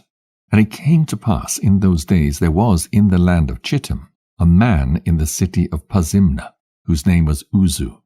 And he became degenerately deified by the children of Chittim. And the man died and had no son, only one daughter, whose name was Jania. And the damsel was exceedingly beautiful, comely, and intelligent. There was none seen like unto her for beauty and wisdom throughout the land. And the people of Angeas, king of Africa, saw her, and they came and praised her unto him. And Angeas sent unto the children of Chittim, and he requested to take her unto himself for a wife. And the children of Chittim consented to give her unto him for a wife. And when the messengers of Angeas were going forth from the land of Chittim to take their journey, behold, the messengers of Turnus, king of Bibentu, came unto Chittim. For Turnus, king of Bibentu, also sent his messengers to request Jania for him, to take unto himself for a wife. For all his men had also praised her to him. Therefore he sent all his servants unto her. And the servants of Turnus came to Chittim, and they asked for Jania to be taken unto Turnus, their king, for a wife. And the people of Chittim said unto them, We cannot give her, because Angeas, king of Africa, desired her to take her unto him for a wife before you came, and that we should give her unto him. And now therefore we cannot do this thing to deprive Angeas of the damsel in order to give her unto Turnus. For we are greatly afraid of Angeas, lest he come in battle against us and destroy us. And Turnus your master will not be able to deliver us from his hand. And when the messengers of Turnus heard all the words of the children of Chittim, they turned back to their master, and told him all the words of the children of Chittim. And the children of Chittim sent a memorial to Angeas, saying, Behold, Turnus has sent for Jania to take unto him for a wife. And thus have we answered him. And we heard that he has collected his whole army to go to war against thee, and he intends to pass by the road of Sardania to fight against thy brother Lucas. And after that he will come and fight against thee. And Angeas heard the words of the children of Chittim which they sent to him in the record. And his anger was kindled, and he rose up and assembled his whole army, and came through the islands of the sea, the road to Sardinia, unto his brother Lucas, king of Sardinia. And Niblas, the son of Lucas, heard that his uncle Angeas was coming. And he went out to meet him with a heavy army. And he kissed him and embraced him. And Niblas said unto Angeas, When thou askest my father after his welfare, when I shall go with thee to fight with Turnus, ask of him to make me captain of his host. And Angeas did so. And he came unto his brother, and his brother came to meet him, and he asked him after his welfare. And Angeas asked his brother Lucas after his welfare, and to make his son Niblas captain of his host. And Lucas did so. And Angeas and his brother Lucas rose up, and they went toward Turnus to battle. And there was with them a great army, and a heavy people. And he came in ships, and they came into the province of Ashtarash. And behold, Turnus came toward them, for he went forth to Sardinia, and intended to destroy it, and afterward to pass from there to Angeas to fight with him. And Angeas and Lucas his brother met Turnus in the valley of Canopia, and the battle was strong and mighty between them in that place. And the battle was severe upon Lucas, king of Sardinia, and all his army fell. And Niblos his son fell also in that battle. And his uncle Angeas commanded his servants, and they made a golden coffin for Niblos, and they put him into it. And Angeas again waged battle toward Turnus, and Angeas was stronger than he, and he slew him, and he smote all his people with the edge of the sword. And Angeas avenged the cause of Niblos his brother's son, and the cause of the army of his brother Lucas. And when Turnus died, the hands of those that survived the battle became weak, and they fled from before Angeas and Lucas his brother. And Angeas and his brother Lucas pursued them into the high road, which is between Alphanu and Roma. And they slew the whole army of Turnus with the edge of the sword. And Lucas, king of Sardinia, commanded his servants that they should make a coffin of brass, and that they should place therein the body of his son Niblos. And they buried him in that place. And they built upon it a high tower there upon the high road, and they called its name after the name of Niblos unto this day. And they also buried Turnus, king of Bibentu, there in that place with Niblos.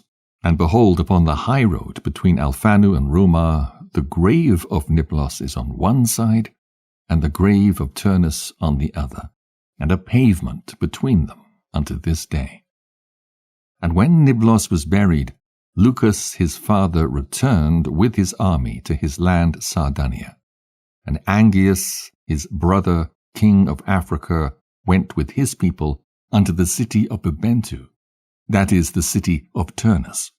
And the inhabitants of Bibentu heard of his fame, and they were greatly afraid of him. And they went forth to meet him with weeping and supplication. And the inhabitants of Bibentu entreated of Angeas not to slay them, nor destroy their city. And he did so, for Bibentu was in those days reckoned as one of the cities of the children of Chittim. Therefore he did not destroy the city. And from that day forward, the troops of the king of Africa would go to Chittim to spoil and plunder it.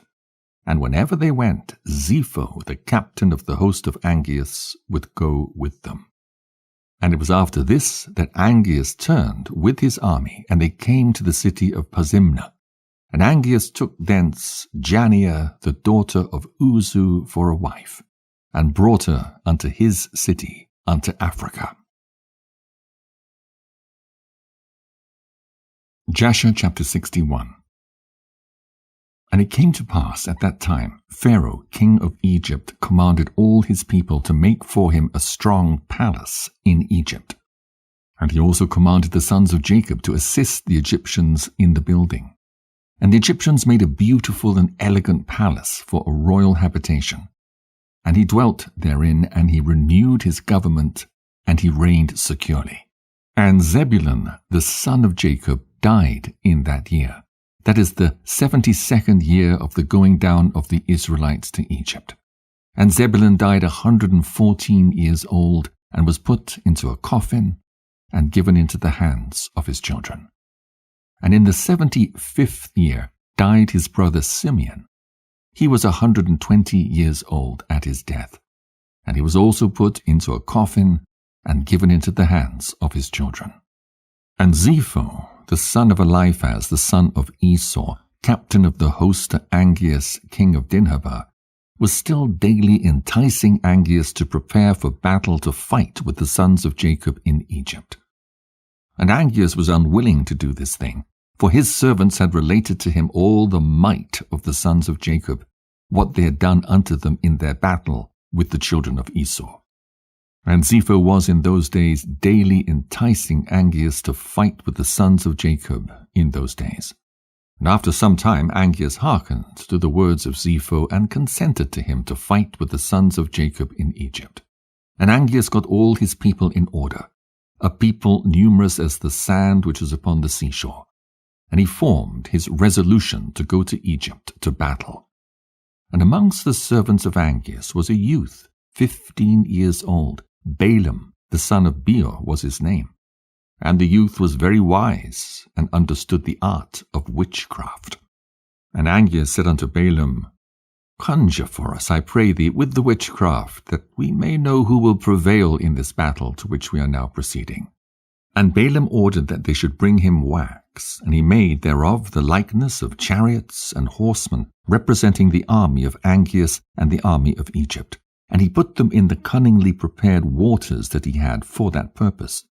And he took in his hand the boughs of myrtle trees, and he exercised his cunning, and he joined them over the water, and there appeared unto him in the water the resembling images of the hosts of Angeas, falling before the resembling images of the Egyptians and the sons of Jacob. And Balaam told this thing to Angeas. And Angeas despaired, and did not arm himself to go down to Egypt to battle, and he remained in his city. And when Zepho the son of Eliphaz saw that Angeas despaired of going forth to battle with the Egyptians, Zepho fled from Angeas from Africa, and he went and came unto Chittim. And all the people of Chittim received him with great honor, and they hired him to fight their battles all the days. And Zepho became exceedingly rich in those days. And the troops of the king of Africa still spread themselves in those days. And the children of Chittim assembled and went to Mount Captivity on account of the troops of Angeas king of Africa who were advancing upon them. And it was one day that Zepho lost a young heifer, and he went to seek it, and he heard it lowing round about the mountain. And Zepho went, and he saw, and behold, there was a large cave at the bottom of the mountain, and there was a great stone there at the entrance of the cave.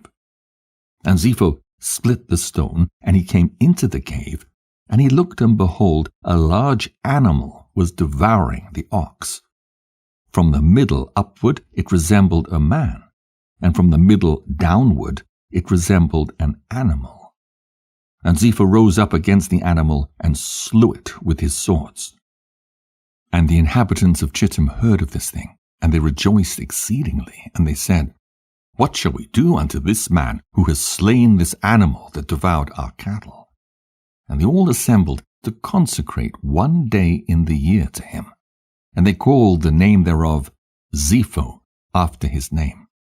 And they brought unto him drink offerings year after year on that day, and they brought unto him gifts. At that time Janniah, the daughter of Uzu, wife of King Angeas, became ill. And her illness was heavily felt by Angeas and his officers.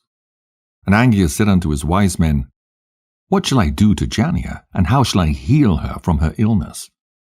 And his wise men said unto him, Because the air of our country is not like the air of the land of Chittim, and our water is not like their water, therefore from this has the queen become ill. For through the change of air and water she became ill. And also because in her country she drank only the water which came from Perma, which her ancestors had brought up with bridges.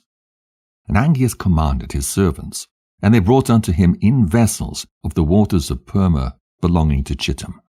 And they weighed those waters with all the waters of the land of Africa, and they found those waters lighter than the waters of Africa. And Angeas saw this thing, and he commanded all his officers to assemble the hewers of stone in thousands and tens of thousands. And they hewed stone without number. And the builders came, and they built an exceedingly strong bridge, and they conveyed the spring of water from the land of Chittim unto Africa. And those waters were for Janniah the queen, and for all her concerns, to drink from, and to bake, wash, and bathe therewith, and also to water therewith all seed from which food can be obtained, and all the fruit of the ground. And the king commanded that they should bring of the soil of Chittim in large ships, and they also brought stones to build therewith, and the builders built palaces for Janniah the queen. And the queen became healed of her illness. And at the revolution of the year, the troops of Africa continued coming to the land of Chittim to plunder as usual. And Zepho the son of Eliphaz heard their report, and he gave orders concerning them, and he fought with them, and they fled before him. And he delivered the land of Chittim from them. And the children of Chittim saw the valor of Zepho. And the children of Chittim resolved, and they made Zepho king over them, and he became king over them. And whilst he reigned, they went to subdue the children of Tubal, and all the surrounding islands. And their king Zepho went at their head, and they made war with Tubal and the islands, and they subdued them. And when they returned from the battle, they renewed his government for him. And they built for him a very large palace for his royal habitation and seat. And they made a large throne for him. And Zepho reigned over the whole land of Chittim and over the land of Atalia 50 years. Jasher chapter 62. In that year, being the 79th year of the Israelites going down to Egypt, died Reuben, the son of Jacob, in the land of Egypt. Reuben was 125 years old when he died, and they put him into a coffin, and he was given into the hands of his children. And in the 80th year died his brother Dan. He was 120 years at his death, and he was also put into a coffin and given into the hands of his children. And in that year died Chushan, king of Edom. And after him reigned Hadad, the son of Bedad, for 35 years. And in the 81st year died Issachar, the son of Jacob, in Egypt. And Issachar was 122 years old at his death, and he was put into a coffin in Egypt and given into the hands of his children. And in the 82nd year died Asher, his brother. He was 123 years old at his death, and he was placed in a coffin in Egypt and given into the hands of his children. And in the 83rd year died Gad.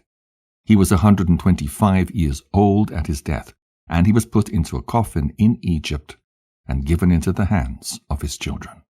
And it came to pass in the 84th year, that is the 50th year of the reign of Hadad, son of Bedad, king of Edom, that Hadad assembled all the children of Esau. And he got his whole army in readiness, about 400,000 men, and he directed his way to the land of Moab. And he went to fight with Moab, and to make them tributary to him. And the children of Moab heard this thing, and they were very much afraid. And they sent to the children of Midian to assist them in fighting with Hadad, son of Bedad, king of Edom. And Hadad came unto the land of Moab, and Moab and the children of Midian went out to meet him. And they placed themselves in battle array against him in the field of Moab. And Hadad fought with Moab, and there fell of the children of Moab and the children of Midian many slain ones, about 200,000 men. And the battle was very severe upon Moab. And when the children of Moab saw that the battle was sore upon them, they weakened their hands and turned their backs, and left the children of Midian to carry on the battle. And the children of Midian knew not the intentions of Moab, but they strengthened themselves in battle, and fought with Hadad and all his host, and all Midian fell before him. And Hadad smote all Midian with a heavy smiting, and he slew them with the edge of the sword. He left none remaining of those who came to assist Moab. And when all the children of Midian had perished in battle, and the children of Moab had escaped, Hadad made all Moab at that time tributary to him, and they became under his hand, and they gave him a yearly tax as it was ordered. And Hadad turned and went back to his land.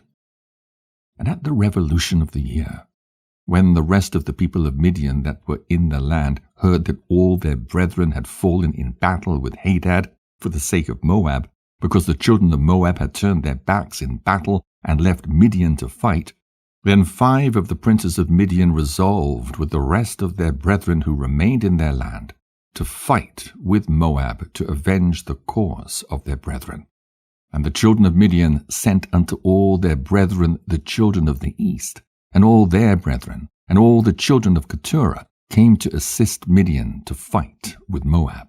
And the children of Moab heard this thing, and they were greatly afraid that all the children of the east had assembled together against them for battle.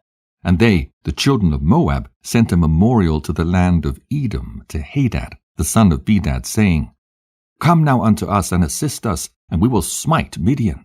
For they all assembled together, and have come against us with all their brethren, the children of the east, to battle, to avenge the cause of Midian that fell in battle. And Hadad, son of Bedad, king of Edom, went forth with his whole army, and went to the land of Moab to fight with Midian. And Midian and the children of the east fought with Moab in the field of Moab, and the battle was very fierce between them. And Hadad smote all the children of Midian and the children of the east with the edge of the sword. And Hadad at that time delivered Moab from the hand of Midian. And those that remained of Midian and of the children of the east fled before Hadad and his army. And Hadad pursued them to their land, and smote them with a very heavy slaughter. And the slain fell in the road. And Hadad delivered Moab from the hand of Midian, for all the children of Midian had fallen by the edge of the sword. And Hadad turned and went back to his land. And from that day forth the children of Midian hated the children of Moab, because they had fallen in battle for their sake. And there was a great and mighty enmity between them all the days. And all that were found of Midian in the road of the land of Moab perished by the sword of Moab, and all that were found of Moab in the road of the land of Midian perished by the sword of Midian. Thus did Midian unto Moab, and Moab unto Midian, for many days. And it came to pass at that time that Judah the son of Jacob died in Egypt, in the 86th year of Jacob's going down to Egypt. And Judah was 129 years old at his death. And they embalmed him and put him into a coffin, and he was given into the hands of his children. And in the 89th year died Naphtali. He was 132 years old, and he was put into a coffin and given into the hands of his children. And it came to pass in the 91st year of the Israelites going down to Egypt, that is in the 30th year of the reign of Zepho the son of Eliphaz the son of Esau over the children of Chittim, the children of Africa came upon the children of Chittim to plunder them as usual, but they had not come upon them for these 13 years. And they came to them in that year. And Zepho the son of Eliphaz went out to them with some of his men, and smote them desperately. And the troops of Africa fled from before Zepho, and the slain fell before him. And Zepho and his men pursued them, going on and smiting them until they were near unto Africa. And Angeas, king of Africa, heard the thing which Zepho had done, and it vexed him exceedingly. And Angeas was afraid of Zepho all the days. Jasher chapter 63. And in the 93rd year died Levi, the son of Jacob, in Egypt. And Levi was 137 years old when he died. And they put him into a coffin, and he was given into the hands of his children. And it came to pass, after the death of Levi, when all Egypt saw that the sons of Jacob, the brethren of Joseph, were dead, all the Egyptians began to afflict the children of Jacob, and to embitter their lives from that day unto the day of their going forth from Egypt. And they took from their hands all the vineyards and fields which Joseph had given unto them, and all the elegant houses in which the people of Israel lived, and all the fat of Egypt. The Egyptians took all from the sons of Jacob in those days. And the hand of all Egypt became more grievous in those days against the children of Israel, and the Egyptians injured the Israelites, until the children of Israel were wearied of their lives on account of the Egyptians. And it came to pass in those days, in the 102nd year of Israel's going down to Egypt, that Pharaoh, king of Egypt, died. And Melol his son reigned in his stead. And all the mighty men of Egypt, and all that generation which knew Joseph and his brethren, died in those days. And another generation rose up in their stead, which had not known the sons of Jacob, and all the good which they had done to them, and all their might in Egypt. Therefore all Egypt began from that day forth to embitter the lives of the sons of Jacob, and to afflict them with all manner of hard labor, because they had not known their ancestors who had delivered them in the days of the famine. And this was also from the Lord for the children of Israel, to benefit them in their latter days, in order that all the children of Israel might know the Lord their God, and in order to show the signs and mighty wonders which the Lord would do in Egypt on account of his people Israel, in order that the children of Israel might fear the Lord God of their ancestors, and walk in all his ways, they and their seed after them all the days. Melol was 20 years old when he began to reign, and he reigned 94 years. And all Egypt called his name Pharaoh, after the name of his father, as it was their custom to do to every king who reigned over them in Egypt. At that time, all the troops of Angeas, king of Africa, went forth to spread along the land of Chittim as usual for plunder. And Zepho, the son of Eliphaz, the son of Esau, heard their report. And he went forth to meet them with his army, and he fought them there in the road.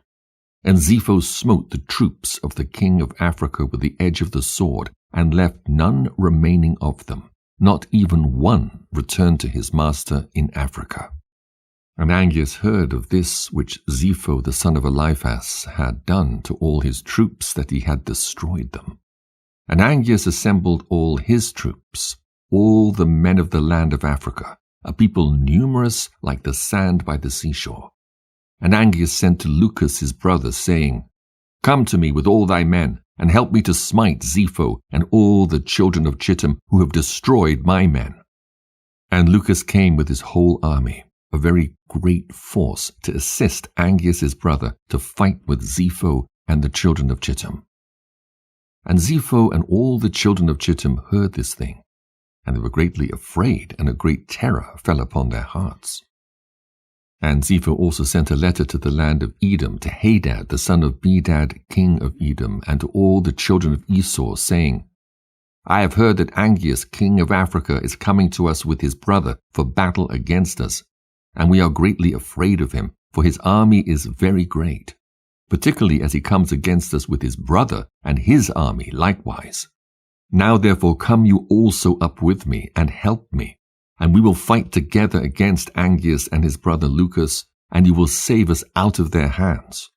But if not, know ye that we shall all die.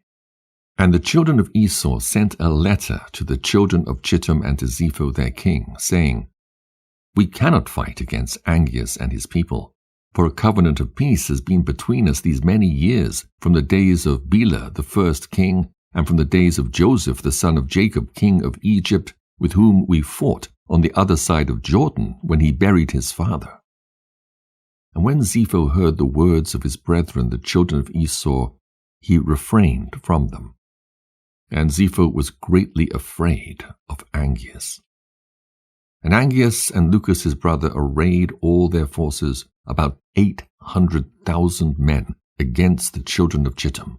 And all the children of Chittim said unto Zepho, Pray for us to the God of thy ancestors, peradventure he may deliver us from the hand of Angeas and his army.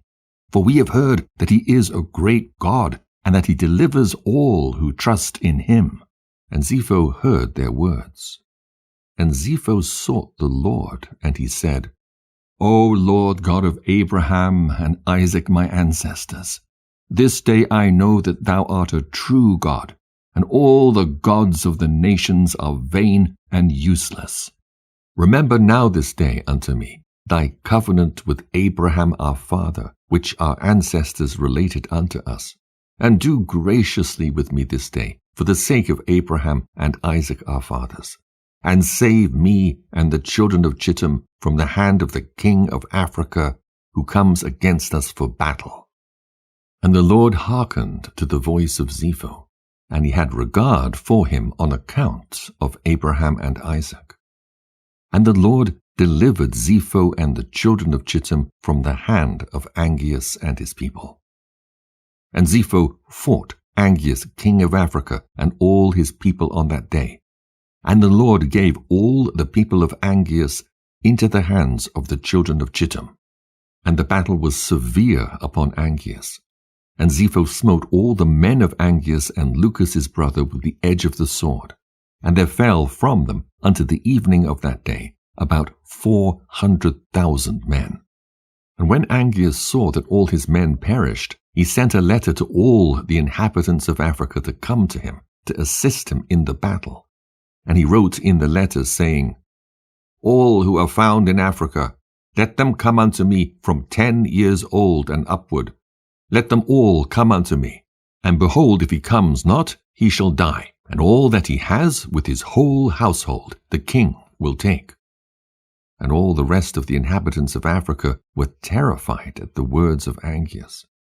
And they went out of the city about 300,000 men and boys, from 10 years upward, and they came to Anchius. And at the end of 10 days, Anchius renewed the battle against Zepho and the children of Chittim, and the battle was very great and strong between them. And from the army of Anchius and Lucus, Zepho sent many of the wounded unto his hand, about 2,000 men. And Sosiphter, the captain of the host of Anchius, fell in that battle. And when Sosiphter had fallen, the African troops turned their backs to flee, and they fled. And Anchius and Lucas his brother were with them. And Zepho and the children of Chittim pursued them, and they smote them still heavily on the road, about 200 men, and they pursued Asdrubal, the son of Anchius, who had fled with his father. And they smote 20 of his men in the road. And Asdrubal escaped from the children of Chittim, and they did not slay him. And Anchius and Lucas his brother fled with the rest of their men. And they escaped and came into Africa with terror and consternation. And Anchius feared all the days lest Zepho the son of Eliphaz should go to war with him. Jasher chapter 64. And Balaam the son of Beor was at that time with Anchius in the battle. And when he saw that Zepho prevailed over Anchius, he fled from there and came to Chittim. And Zepho and the children of Chittim received him with great honor, for Zepho knew Balaam's wisdom. And Zepho gave unto Balaam many gifts, and he remained with him. And when Zepho had returned from the war, he commanded all the children of Chittim to be numbered who had gone into battle with him, and behold, not one was missed. And Zepho rejoiced at this thing, and he renewed his kingdom, and he made a feast to all his subjects. But Zepho remembered not the Lord, and considered not that the Lord had helped him in battle, and that he had delivered him and his people from the hand of the king of Africa, but still walked in the ways of the children of Chittim and the wicked children of Esau, to serve other gods which his brethren the children of Esau had taught him. It is therefore said, From the wicked goes forth wickedness. And Zepho reigned over all the children of Chittim securely, but knew not the Lord who had delivered him and all his people from the hand of the king of Africa. And the troops of Africa came no more to Chittim to plunder as usual, for they knew of the power of Zepho, who had smitten them all at the edge of the sword. So Anchius was afraid of Zepho the son of Eliphaz, and all the children of Chittim all the days.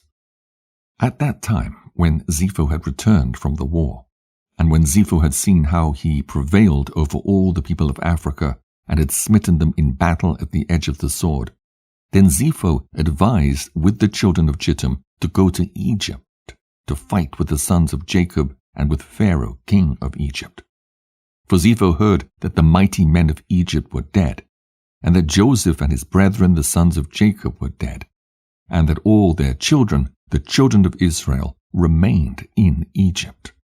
And Zepho considered to go to fight against them and all Egypt to avenge the cause of his brethren the children of Esau, whom Joseph with his brethren and all Egypt had smitten in the land of Canaan, when they went up to bury Jacob in Hebron. And Zepho sent messengers to Hadad, son of Bedad, king of Edom, and to all his brethren the children of Esau, saying, Did you not say that you would not fight against the king of Africa, for he is a member of your covenant? Behold, I fought with him, and smote him and all his people. Now therefore I have resolved to fight against Egypt, and the children of Jacob who are there. And I will be revenged of them, for what Joseph, his brethren and ancestors, did to us in the land of Canaan, when they went up to bury their father in Hebron. Now then, if you're willing to come to me to assist me in fighting against them and Egypt, then we shall avenge the cause of our brethren. And the children of Esau hearkened to the words of Zepho. And the children of Esau gathered themselves together a very great people, and they went to assist Zepho and the children of Chittim in battle. And Zepho sent to all the children of the east, and to all the children of Ishmael, with words like unto these.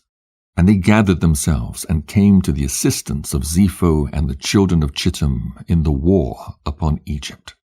And all these kings, the king of Edom and the children of the east, and all the children of Ishmael, and Zepho the king of Chittim, went forth and arrayed all their hosts in Hebron. And the camp was very heavy, extending in length a distance of 3 days' journey, a people numerous as the sand upon the seashore, which cannot be counted. And all these kings and their hosts went down and came against all Egypt in battle, and encamped together in the valley of Pathros. And all Egypt heard their report. And they also gathered themselves together, all the people of the land of Egypt, and of all the cities belonging to Egypt, about 300,000 men. And the men of Egypt sent also to the children of Israel, who were in those days in the land of Goshen, to come to them in order to go and fight with these kings. And the men of Israel assembled, and were about 150 men. And they went into battle to assist the Egyptians. And the men of Israel and of Egypt went forth, about 300,000 men and 150 men. And they went toward these kings to battle. And they placed themselves from without the land of Goshen opposite Pathros. And the Egyptians believed not in Israel to go with them in their camps together for battle. For all the Egyptians said, Perhaps the children of Israel will deliver us into the hand of the children of Esau and Ishmael, for they are their brethren. And all the Egyptians said unto the children of Israel, Remain you here together in your stand, and we will go and fight against the children of Esau and Ishmael. And if these kings should prevail over us, then come you all together upon them and assist us. And the children of Israel did so. And Zepho, the son of Eliphaz, the son of Esau, king of Chittim, and Hadad, the son of Bedad, king of Edom, and all their camps, and all the children of the east and children of Ishmael, a people numerous as sand, encamped together in the valley of Pathros, opposite Tachpanches. And Balaam, the son of Beor the Syrian, was there in the camp of Zepho. For he came with the children of Chittim to the battle. And Balaam was a man highly honored in the eyes of Zepho and his men. And Zepho said unto Balaam, Try by divination for us, that we may know who will prevail in the battle, we or the Egyptians. And Balaam rose up and tried the arts of divination. And he was skillful in the knowledge of it. But he was confused, and the work was destroyed in his hand. And he tried it again, but it did not succeed. And Balaam despaired of it, and left it, and did not complete it. For this was from the Lord, in order to cause Zepho and his people to fall into the hand of the children of Israel, who had trusted in the Lord, the God of their ancestors, in their war. And Zepho and Hadad put their forces in battle array. And all the Egyptians went alone against them, about 300,000 men, and not one man of Israel was with them. All the Egyptians fought with these kings opposite Pathros and Tachpanches. And the battle was severe against the Egyptians. And the kings were stronger than the Egyptians in that battle. About 180 men of Egypt fell on that day, and about 30 men of the forces of the kings. And all the men of Egypt fled from before the kings. So the children of Esau and Ishmael pursued the Egyptians, continuing to smite them unto the place where was the camp of the children of Israel. And all the Egyptians cried unto the children of Israel, saying, Hasten to us, and assist us, and save us from the hand of Esau, Ishmael, and the children of Chittim. And the 150 men of the children of Israel ran from their station to the camps of these kings. And the children of Israel cried unto the Lord their God to deliver them. And the Lord hearkened to Israel. And the Lord gave all the men of the kings into their hand. And the children of Israel fought against these kings. And the children of Israel smote about 4,000 of the king's men. And the Lord threw a great consternation in the camp of the kings, so that the fear of the children of Israel fell upon them. And all the hosts of the kings fled from before the children of Israel, And the children of Israel pursued them, continuing to smite them unto the borders of the land of Cush. And the children of Israel slew of them in the road, yet 2,000 men. And of the children of Israel not one fell. And when the Egyptians saw that the children of Israel had fought with such few men with the kings, and that the battle was so very severe against them, all the Egyptians were greatly afraid of their lives on account of the strong battle. And all Egypt fled, each man hiding himself from the arrayed forces, and they hid themselves in the road, and they left the Israelites to fight. And the children of Israel inflicted a terrible blow upon the king's men, and they returned from them after they had driven them to the border of the land of Cush. And all Israel knew the thing which the men of Egypt had done to them, that they had fled from them in battle, and had left them to fight alone. So the children of Israel also acted with cunning. And as the children of Israel returned from battle, they found some of the Egyptians in the road, and smote them there. And whilst they slew them, they said unto them these words, Wherefore did you go from us, and leave us, being a few people, to fight against these kings, who had a great people to smite us, that you might thereby deliver your own souls? And some which the Israelites met on the road, they, the children of Israel, spoke to each other, saying, Smite, smite, for he is an Ishmaelite, or an Edomite, or from the children of Chittim. And they stood over him and slew him, and they knew that he was an Egyptian. And the children of Israel did these things cunningly against the Egyptians, because they had deserted them in battle and had fled from them. And the children of Israel slew of the men of Egypt in the road in this manner about 200 men. And all the men of Egypt saw the evil which the children of Israel had done to them. So all Egypt feared greatly the children of Israel, for they had seen their great power, and that not one man of them had fallen. So all the children of Israel returned with joy on their road to Goshen. And the rest of Egypt returned, each man to his place. Jasher chapter 65. And it came to pass after these things, that all the counselors of Pharaoh king of Egypt, and all the elders of Egypt assembled, and came before the king, and bowed down to the ground. And they sat before him. And the counselors and elders of Egypt spoke unto the king, saying, Behold, the people of the children of Israel is greater and mightier than we are. And thou knowest all the evil which they did to us in the road when we returned from battle. And thou hast also seen their strong power. For this power is unto them from their fathers. For but a few men stood up against a people numerous as the sand, and smote them at the edge of the sword, and of themselves not one has fallen. So that if they had been numerous, they would then have utterly destroyed them. Now therefore give us counsel what to do with them, until we gradually destroy them from amongst us, lest they become too numerous for us in the land. For if the children of Israel should increase in the land, they will become an obstacle to us. And if any war should happen to take place, they, with their great strength, will join our enemy against us, and fight against us, destroy us from the land, and go away from it. So the king answered the elders of Egypt, and said unto them, This is the plan advised against Israel, from which we will not depart. Behold, in the land are Pithom and Ramesses, cities unfortified against battle.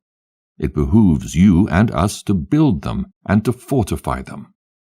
Now therefore go you also and act cunningly toward them, and proclaim a voice in Egypt and in Goshen at the command of the king, saying, All ye men of Egypt, Goshen, Pathros, and all their inhabitants, the king has commanded us to build Pithom and Ramesses, and to fortify them for battle. Who amongst you of all Egypt, of the children of Israel, and of all the inhabitants of the cities, are willing to build with us, shall each have his wages given to him daily at the king's order. So go you first, and do cunningly, and gather yourselves and come to Pithom and Ramesses to build. And whilst you are building, cause a proclamation of this kind to be made throughout Egypt every day at the command of the king. And when some of the children of Israel shall come to build with you, you shall give them their wages daily for a few days. And after they shall have built with you for their daily hire, drag yourselves away from them daily, one by one in secret. And then you shall rise up and become their taskmasters and officers, and you shall leave them afterward to build without wages. And should they refuse, then force them with all your might to build. And if you do this, it will be well with us to strengthen our land against the children of Israel. For on account of the fatigue of the building and the work, the children of Israel will decrease, because you will deprive them from their wives day by day. And all the elders of Egypt heard the counsel of the king, and the counsel seemed good in their eyes, and in the eyes of the servants of Pharaoh, and in the eyes of all Egypt. And they did according to the word of the king.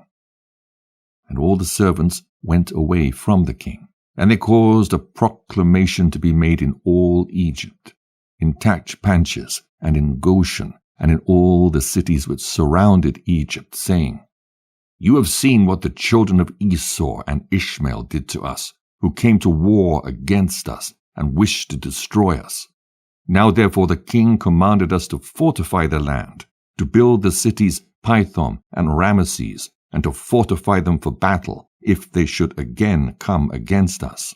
Whosoever of you from all Egypt and from the children of Israel will come to build with us, he shall have his daily wages given by the king, as his command is unto us. And when Egypt and all the children of Israel heard all that the servants of Pharaoh had spoken, there came from the Egyptians and the children of Israel to build with the servants of Pharaoh, Pithom and Ramesses. But none of the children of Levi came with their brethren to build. And all the servants of Pharaoh and his princes came at first with deceit to build with all Israel as daily hired laborers. And they gave to Israel their daily hire at the beginning. And the servants of Pharaoh built with all Israel, and were employed in that work with Israel for a month. And at the end of the month, all the servants of Pharaoh began to withdraw secretly from the people of Israel daily. And Israel went on with the work at that time. But they then received their daily hire, because some of the men of Egypt were yet carrying on the work with Israel at that time. Therefore the Egyptians gave Israel their hire in those days, in order that they, the Egyptians, their fellow workmen, might also take the pay for their labor. And at the end of a year and 4 months, all the Egyptians had withdrawn from the children of Israel, so that the children of Israel were left alone engaged in the work. And after all the Egyptians had withdrawn from the children of Israel, they returned and became oppressors and officers over them. And some of them stood over the children of Israel as taskmasters, to receive from them all that they gave them for the pay of their labor. And the Egyptians did in this manner to the children of Israel day by day, in order to afflict in their work. And all the children of Israel were alone engaged in the labor. And the Egyptians refrained from giving any pay to the children of Israel from that time forward. And when some of the men of Israel refused to work on account of the wages not being given to them, then the exactors and the servants of Pharaoh oppressed them and smote them with heavy blows, and made them return by force to labor with their brethren. Thus did all the Egyptians unto the children of Israel all the days. And all the children of Israel were greatly afraid of the Egyptians in this matter. And all the children of Israel returned and worked alone without pay. And the children of Israel built Pithom and Ramesses. And all the children of Israel did the work, some making bricks and some building. And the children of Israel built and fortified all the land of Egypt and its walls.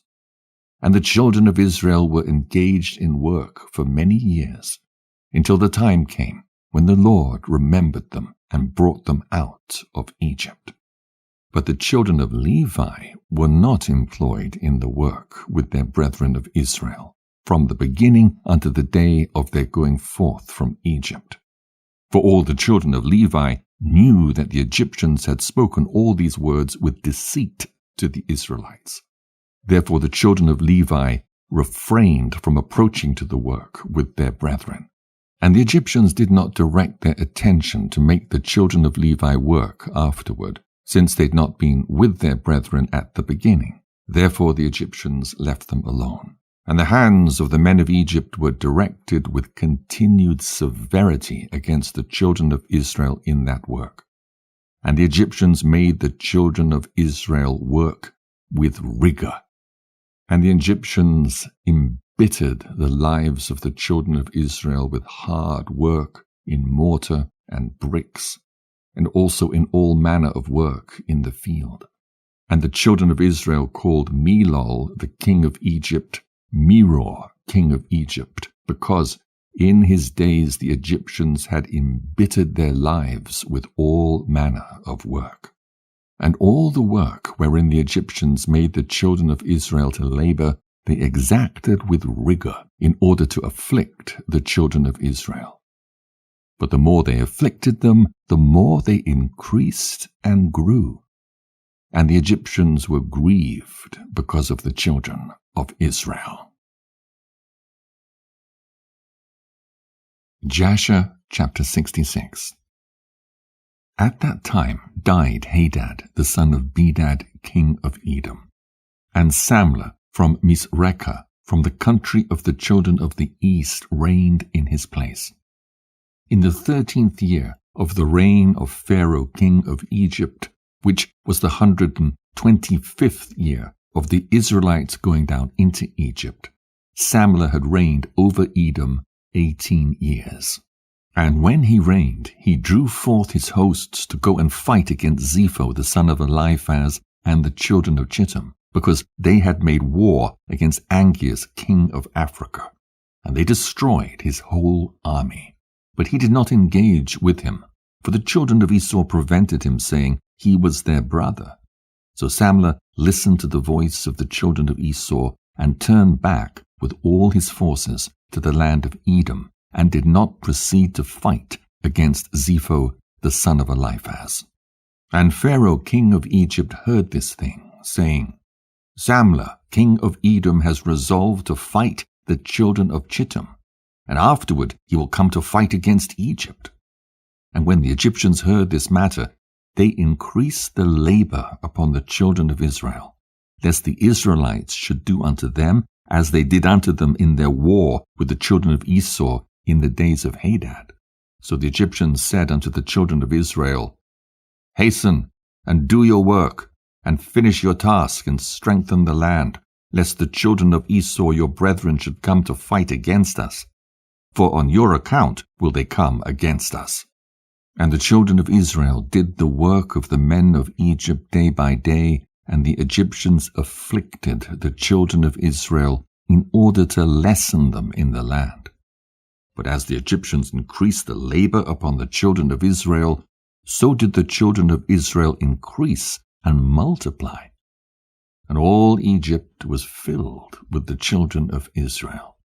And in the 125th year of Israel's going down into Egypt, all the Egyptians saw that their counsel did not succeed against Israel, but that they increased and grew. And the land of Egypt and the land of Goshen were filled with the children of Israel. So all the elders of Egypt and its wise men came before the king and bowed down to him and sat before him. And all the elders of Egypt and the wise men thereof said unto the king, May the king live forever. Thou didst counsel us the counsel against the children of Israel, and we did unto them according to the word of the king. But in proportion to the increase of the labor, so do they increase and grow in the land, and behold, the whole country is filled with them. Now therefore, our Lord and King, The eyes of all Egypt are upon thee, to give them advice with thy wisdom, by which they may prevail over Israel to destroy them, or to diminish them from the land. And the king answered them, saying, Give you counsel in this matter, that we may know what to do unto them.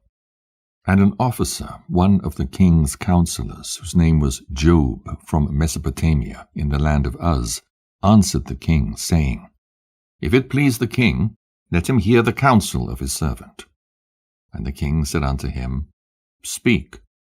And Job spoke before the king, the princes, and before all the elders of Egypt, saying, Behold, the counsel of the king which he advised formerly respecting the labor of the children of Israel is very good, and you must not remove from them that labor forever. But this is the advice counseled by which you may lessen them, if it seems good to the king to afflict them. Behold, we have feared war for a long time, and we said, When Israel becomes fruitful in the land, they will drive us from the land if a war should take place. If it please the king, let a royal decree go forth, and let it be written in the laws of Egypt, which shall not be revoked, that every male child born to the Israelites, his blood shall be spilled upon the ground. And by your doing this, when all the male children of Israel shall have died, the evil of their wars will cease. Let the king do so, and send for all the Hebrew midwives, and order them in this matter to execute it. So the thing pleased the king and the princes, and the king did according to the word of Job. And the king sent for the Hebrew midwives to be called, of which the name of one was Shiphrah, and the name of the other Puah. And the midwives came before the king, and stood in his presence. And the king said unto them, When you do the office of a midwife to the Hebrew women, and see them upon the stools, if it be a son, then you shall kill him. But if it be a daughter, then she shall live. But if you will not do this thing, then I will burn you up and all your houses with fire. But the midwives feared God, and did not hearken to the king of Egypt nor to his words. And when the Hebrew women brought forth to the midwife son or daughter, then did the midwife do all that was necessary to the child, and let it live. Thus did the midwives all the days. And this thing was told to the king. And he sent and called for the midwives, and he said to them, Why have you done this thing, and have saved the children alive? And the midwives answered and spoke together before the king, saying, Let not the king think that the Hebrew women are as the Egyptian women, for all the children of Israel are hale, and before the midwife comes to them, they are delivered. And as for us, thy handmaids, for many days no Hebrew woman has brought forth upon us, for all the Hebrew women are their own midwives, because they are hale. And Pharaoh heard their words, and believed them in this matter. And the midwives went away from the king. And God dealt well with them. And the people multiplied, and waxed exceedingly. Jasher chapter 67. There was a man in the land of Egypt of the seed of Levi, whose name was Amram, the son of Kehath, the son of Levi, the son of Israel. And this man went and took a wife, namely Jochebed, the daughter of Levi, his father's sister. And she was 126 years old, and he came unto her. And the woman conceived, and bare a daughter, and she called her name Miriam, because in those days the Egyptians had embittered the lives of the children of Israel. And she conceived again, and bare a son, and she called his name Aaron, for in the days of her conception Pharaoh began to spill the blood of the male children of Israel. In those days died Zepho, the son of Eliphaz, son of Esau, king of Chittim, and Janias reigned in his stead. And the time that Zepho reigned over the children of Chittim was 50 years. And he died, and was buried in the city of Nabna, in the land of Chittim. And Janias, one of the mighty men of the children of Chittim, reigned after him, and he reigned 50 years. And it was after the death of the king of Chittim that Balaam the son of Beor fled from the land of Chittim, and he went and came to Egypt, to Pharaoh king of Egypt. And Pharaoh received him with great honor, for he had heard of his wisdom, and he gave him presents and made him for a counselor, and aggrandized him. And Balaam dwelt in Egypt, in honor with all the nobles of the king. And the nobles exalted him, because they all coveted to learn his wisdom. And in the 130th year of Israel's going down to Egypt, Pharaoh dreamed that he was sitting upon his kingly throne, and lifted up his eyes, and saw an old man standing before him. And there were scales in the hands of the old man, such scales as are used by merchants. And the old man took the scales, and hung them before Pharaoh. And the old man took all the elders of Egypt, and all its nobles and great men, and he tied them together, and put them in one scale. And he took a milk kid, and put it into the other scale.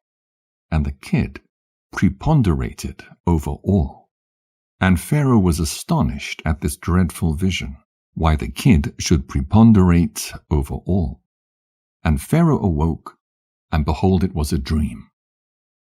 And Pharaoh rose up early in the morning, and called all his servants, and related to them the dream, and the men were greatly afraid. And the king said to all his wise men, Interpret, I pray you, the dream which I dreamed, that I may know it. And Balaam the son of Beor answered the king, and said unto him, This means nothing else but a great evil that will spring up against Egypt in the latter days. For a son will be born to Israel, who will destroy all Egypt and its inhabitants, and bring forth the Israelites from Egypt with a mighty hand. Now therefore, O king, take counsel upon this matter, that you may destroy the hope of the children of Israel and their expectation, before this evil arise against Egypt. And the king said unto Balaam, And what shall we do unto Israel? Surely after a certain manner did we at first counsel against them, and could not prevail over them. Now therefore give you also advice against them, by which we may prevail over them. And Balaam answered the king, saying, Send now, and call thy 2 counselors, and we will see what their advice is upon this matter, and afterward thy servant will speak. And the king sent and called his 2 counselors, Reuel the Midianite, and Job the Uzite. And they came and sat before the king. And the king said to them, Behold, you have heard the dream which I have dreamed, and the interpretation thereof. Now therefore give counsel, and know and see what is to be done to the children of Israel, whereby we may prevail over them, before this evil shall spring up against us. And Reuel the Midianite answered the king and said, May the king live forever. If it seem good to the king, let him desist from the Hebrews and leave them, and let him not stretch forth his hand against them. For these are they whom the Lord chose in days of old, and took as the lot of his inheritance from amongst all the nations of the earth and the kings of the earth. And who is there that stretched his hand against them with impunity, of whom their God was not avenged? Surely thou knowest that when Abraham went down to Egypt, Pharaoh, the former king of Egypt, saw Sarah his wife, and took her for a wife, because Abraham said, She is my sister. For he was afraid lest the men of Egypt should slay him on account of his wife. And when the king of Egypt had taken Sarah, then God smote him and his household with heavy plagues, until he restored unto Abraham his wife Sarah. Then he was healed. And Abimelech, the Gerarite, king of the Philistines, God punished on account of Sarah, wife of Abraham, in stopping up every womb from man to beast. When their God came to Abimelech in the dream of the night, and terrified him, in order that he might restore to Abraham Sarah whom he had taken. And afterward all the people of Gerar were punished on account of Sarah. And Abraham prayed to his God for them, and he was entreated of him, and he healed them. And Abimelech feared all this evil that came upon him and his people. And he returned to Abraham his wife Sarah, and gave him with her many gifts. He did so also to Isaac when he had driven him from Gerar, and God had done wonderful things to him, that all the watercourses of Gerar were dried up, and their productive trees did not bring forth, until Abimelech of Gerar and Ahazaph, one of his friends, and Pichol, the captain of his host, went to him, and they bent and bowed down before him to the ground, and they requested of him to supplicate for them. And he prayed to the Lord for them, and the Lord was entreated of him, and he healed them. Jacob also, the plain man, was delivered through his integrity from the hand of his brother Esau, and the hand of Laban the Syrian, his mother's brother, who had sought his life. Likewise from the hand of all the kings of Canaan, who had come together against him and his children to destroy them. And the Lord delivered them out of their hands, that they turned upon them and smote them. For who had ever stretched forth his hand against them with impunity? Surely Pharaoh, the former, thy father's father, raised Joseph the son of Jacob above all the princes of the land of Egypt when he saw his wisdom. For through his wisdom he rescued all the inhabitants of the land from famine. After which he ordered Jacob and his children to come down to Egypt, in order that through their virtue the land of Egypt and the land of Goshen might be delivered from the famine. Now therefore, if it seem good in thine eyes, cease from destroying the children of Israel. But if it be not thy will that they shall dwell in Egypt, send them forth from here, that they may go to the land of Canaan, the land where their ancestors sojourned. And when Pharaoh heard the words of Jethro, he was very angry with him, so that he rose with shame from the king's presence, and went to Midian his land, and took Joseph's stick with him. And the king said to Job the Uzite, What sayest thou, Job? And what is thy advice respecting the Hebrews? So Job said to the king, Behold, all the inhabitants of the land are in thy power. Let the king do as it seems good in his eyes. And the king said unto Balaam, What dost thou say, Balaam? Speak thy word, that we may hear it. And Balaam said to the king, Of all that the king has counselled against the Hebrews will they be delivered, and the king will not be able to prevail over them with any counsel. For if thou thinkest to lessen them by the flaming fire, thou canst not prevail over them. For surely their God delivered Abraham their father from Ur of the Chaldeans. And if thou thinkest to destroy them with a sword, surely Isaac their father was delivered from it, and a ram was placed in his stead. And if with hard and rigorous labor thou thinkest to lessen them, thou wilt not prevail even in this. For their father Jacob served Laban in all manner of hard work, and prospered. Now therefore, O king, hear my words.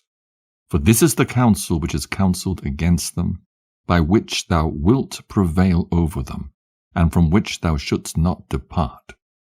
If it please the king, let him order all their children which shall be born from this day forward to be thrown into the water. For by this canst thou wipe away their name. For none of them, nor of their fathers, were tried in this manner. And the king heard the words of Balaam, and the thing pleased the king and the princes. And the king did according to the word of Balaam. And the king ordered a proclamation to be issued, and a law to be made throughout the land of Egypt, saying, Every male child born to the Hebrews from this day forward shall be thrown into the water. And Pharaoh called unto all his servants, saying, Go now, and seek throughout the land of Goshen where the children of Israel are, and see that every son born to the Hebrews shall be cast into the river. But every daughter you shall let live. And when the children of Israel heard this thing which Pharaoh had commanded, to cast their male children into the river, some of the people separated from their wives, and others adhered to them. And from that day forward, when the time of delivery arrived to those women of Israel who had remained with their husbands, they went to the field to bring forth there. And they brought forth in the field, and left their children upon the field, and returned home. And the Lord, who had sworn to their ancestors to multiply them, sent one of his ministering angels which are in heaven to wash each child in water, to anoint and swathe it, and to put into its hands 2 smooth stones, from one of which it sucked milk, and from the other honey. And he caused its hair to grow to its knees, by which it might cover itself, to comfort it and to cleave to it through his compassion for it. And when God had compassion over them, and had desired to multiply them upon the face of the land, he ordered his earth to receive them, to be preserved therein, till the time of their growing up, after which the earth opened its mouth and vomited them forth, and they sprouted forth from the city like the herb of the earth and the grass of the forest. And they returned each to his family and to his father's house, and they remained with them. And the babes of the children of Israel were upon the earth like the herb of the field, through God's grace to them. And when all the Egyptians saw this thing, they went forth, each to his field with his yoke of oxen and his plowshare. And they plowed it up, as one plows the earth at seed time. And when they plowed, they were unable to hurt the infants of the children of Israel. So the people increased and waxed exceedingly. And Pharaoh ordered his officers daily to go to Goshen to seek for the babes of the children of Israel. And when they had sought and found one, they took it from its mother's bosom by force and threw it into the river. But the female child they left with its mother. Thus did the Egyptians do to the Israelites all the days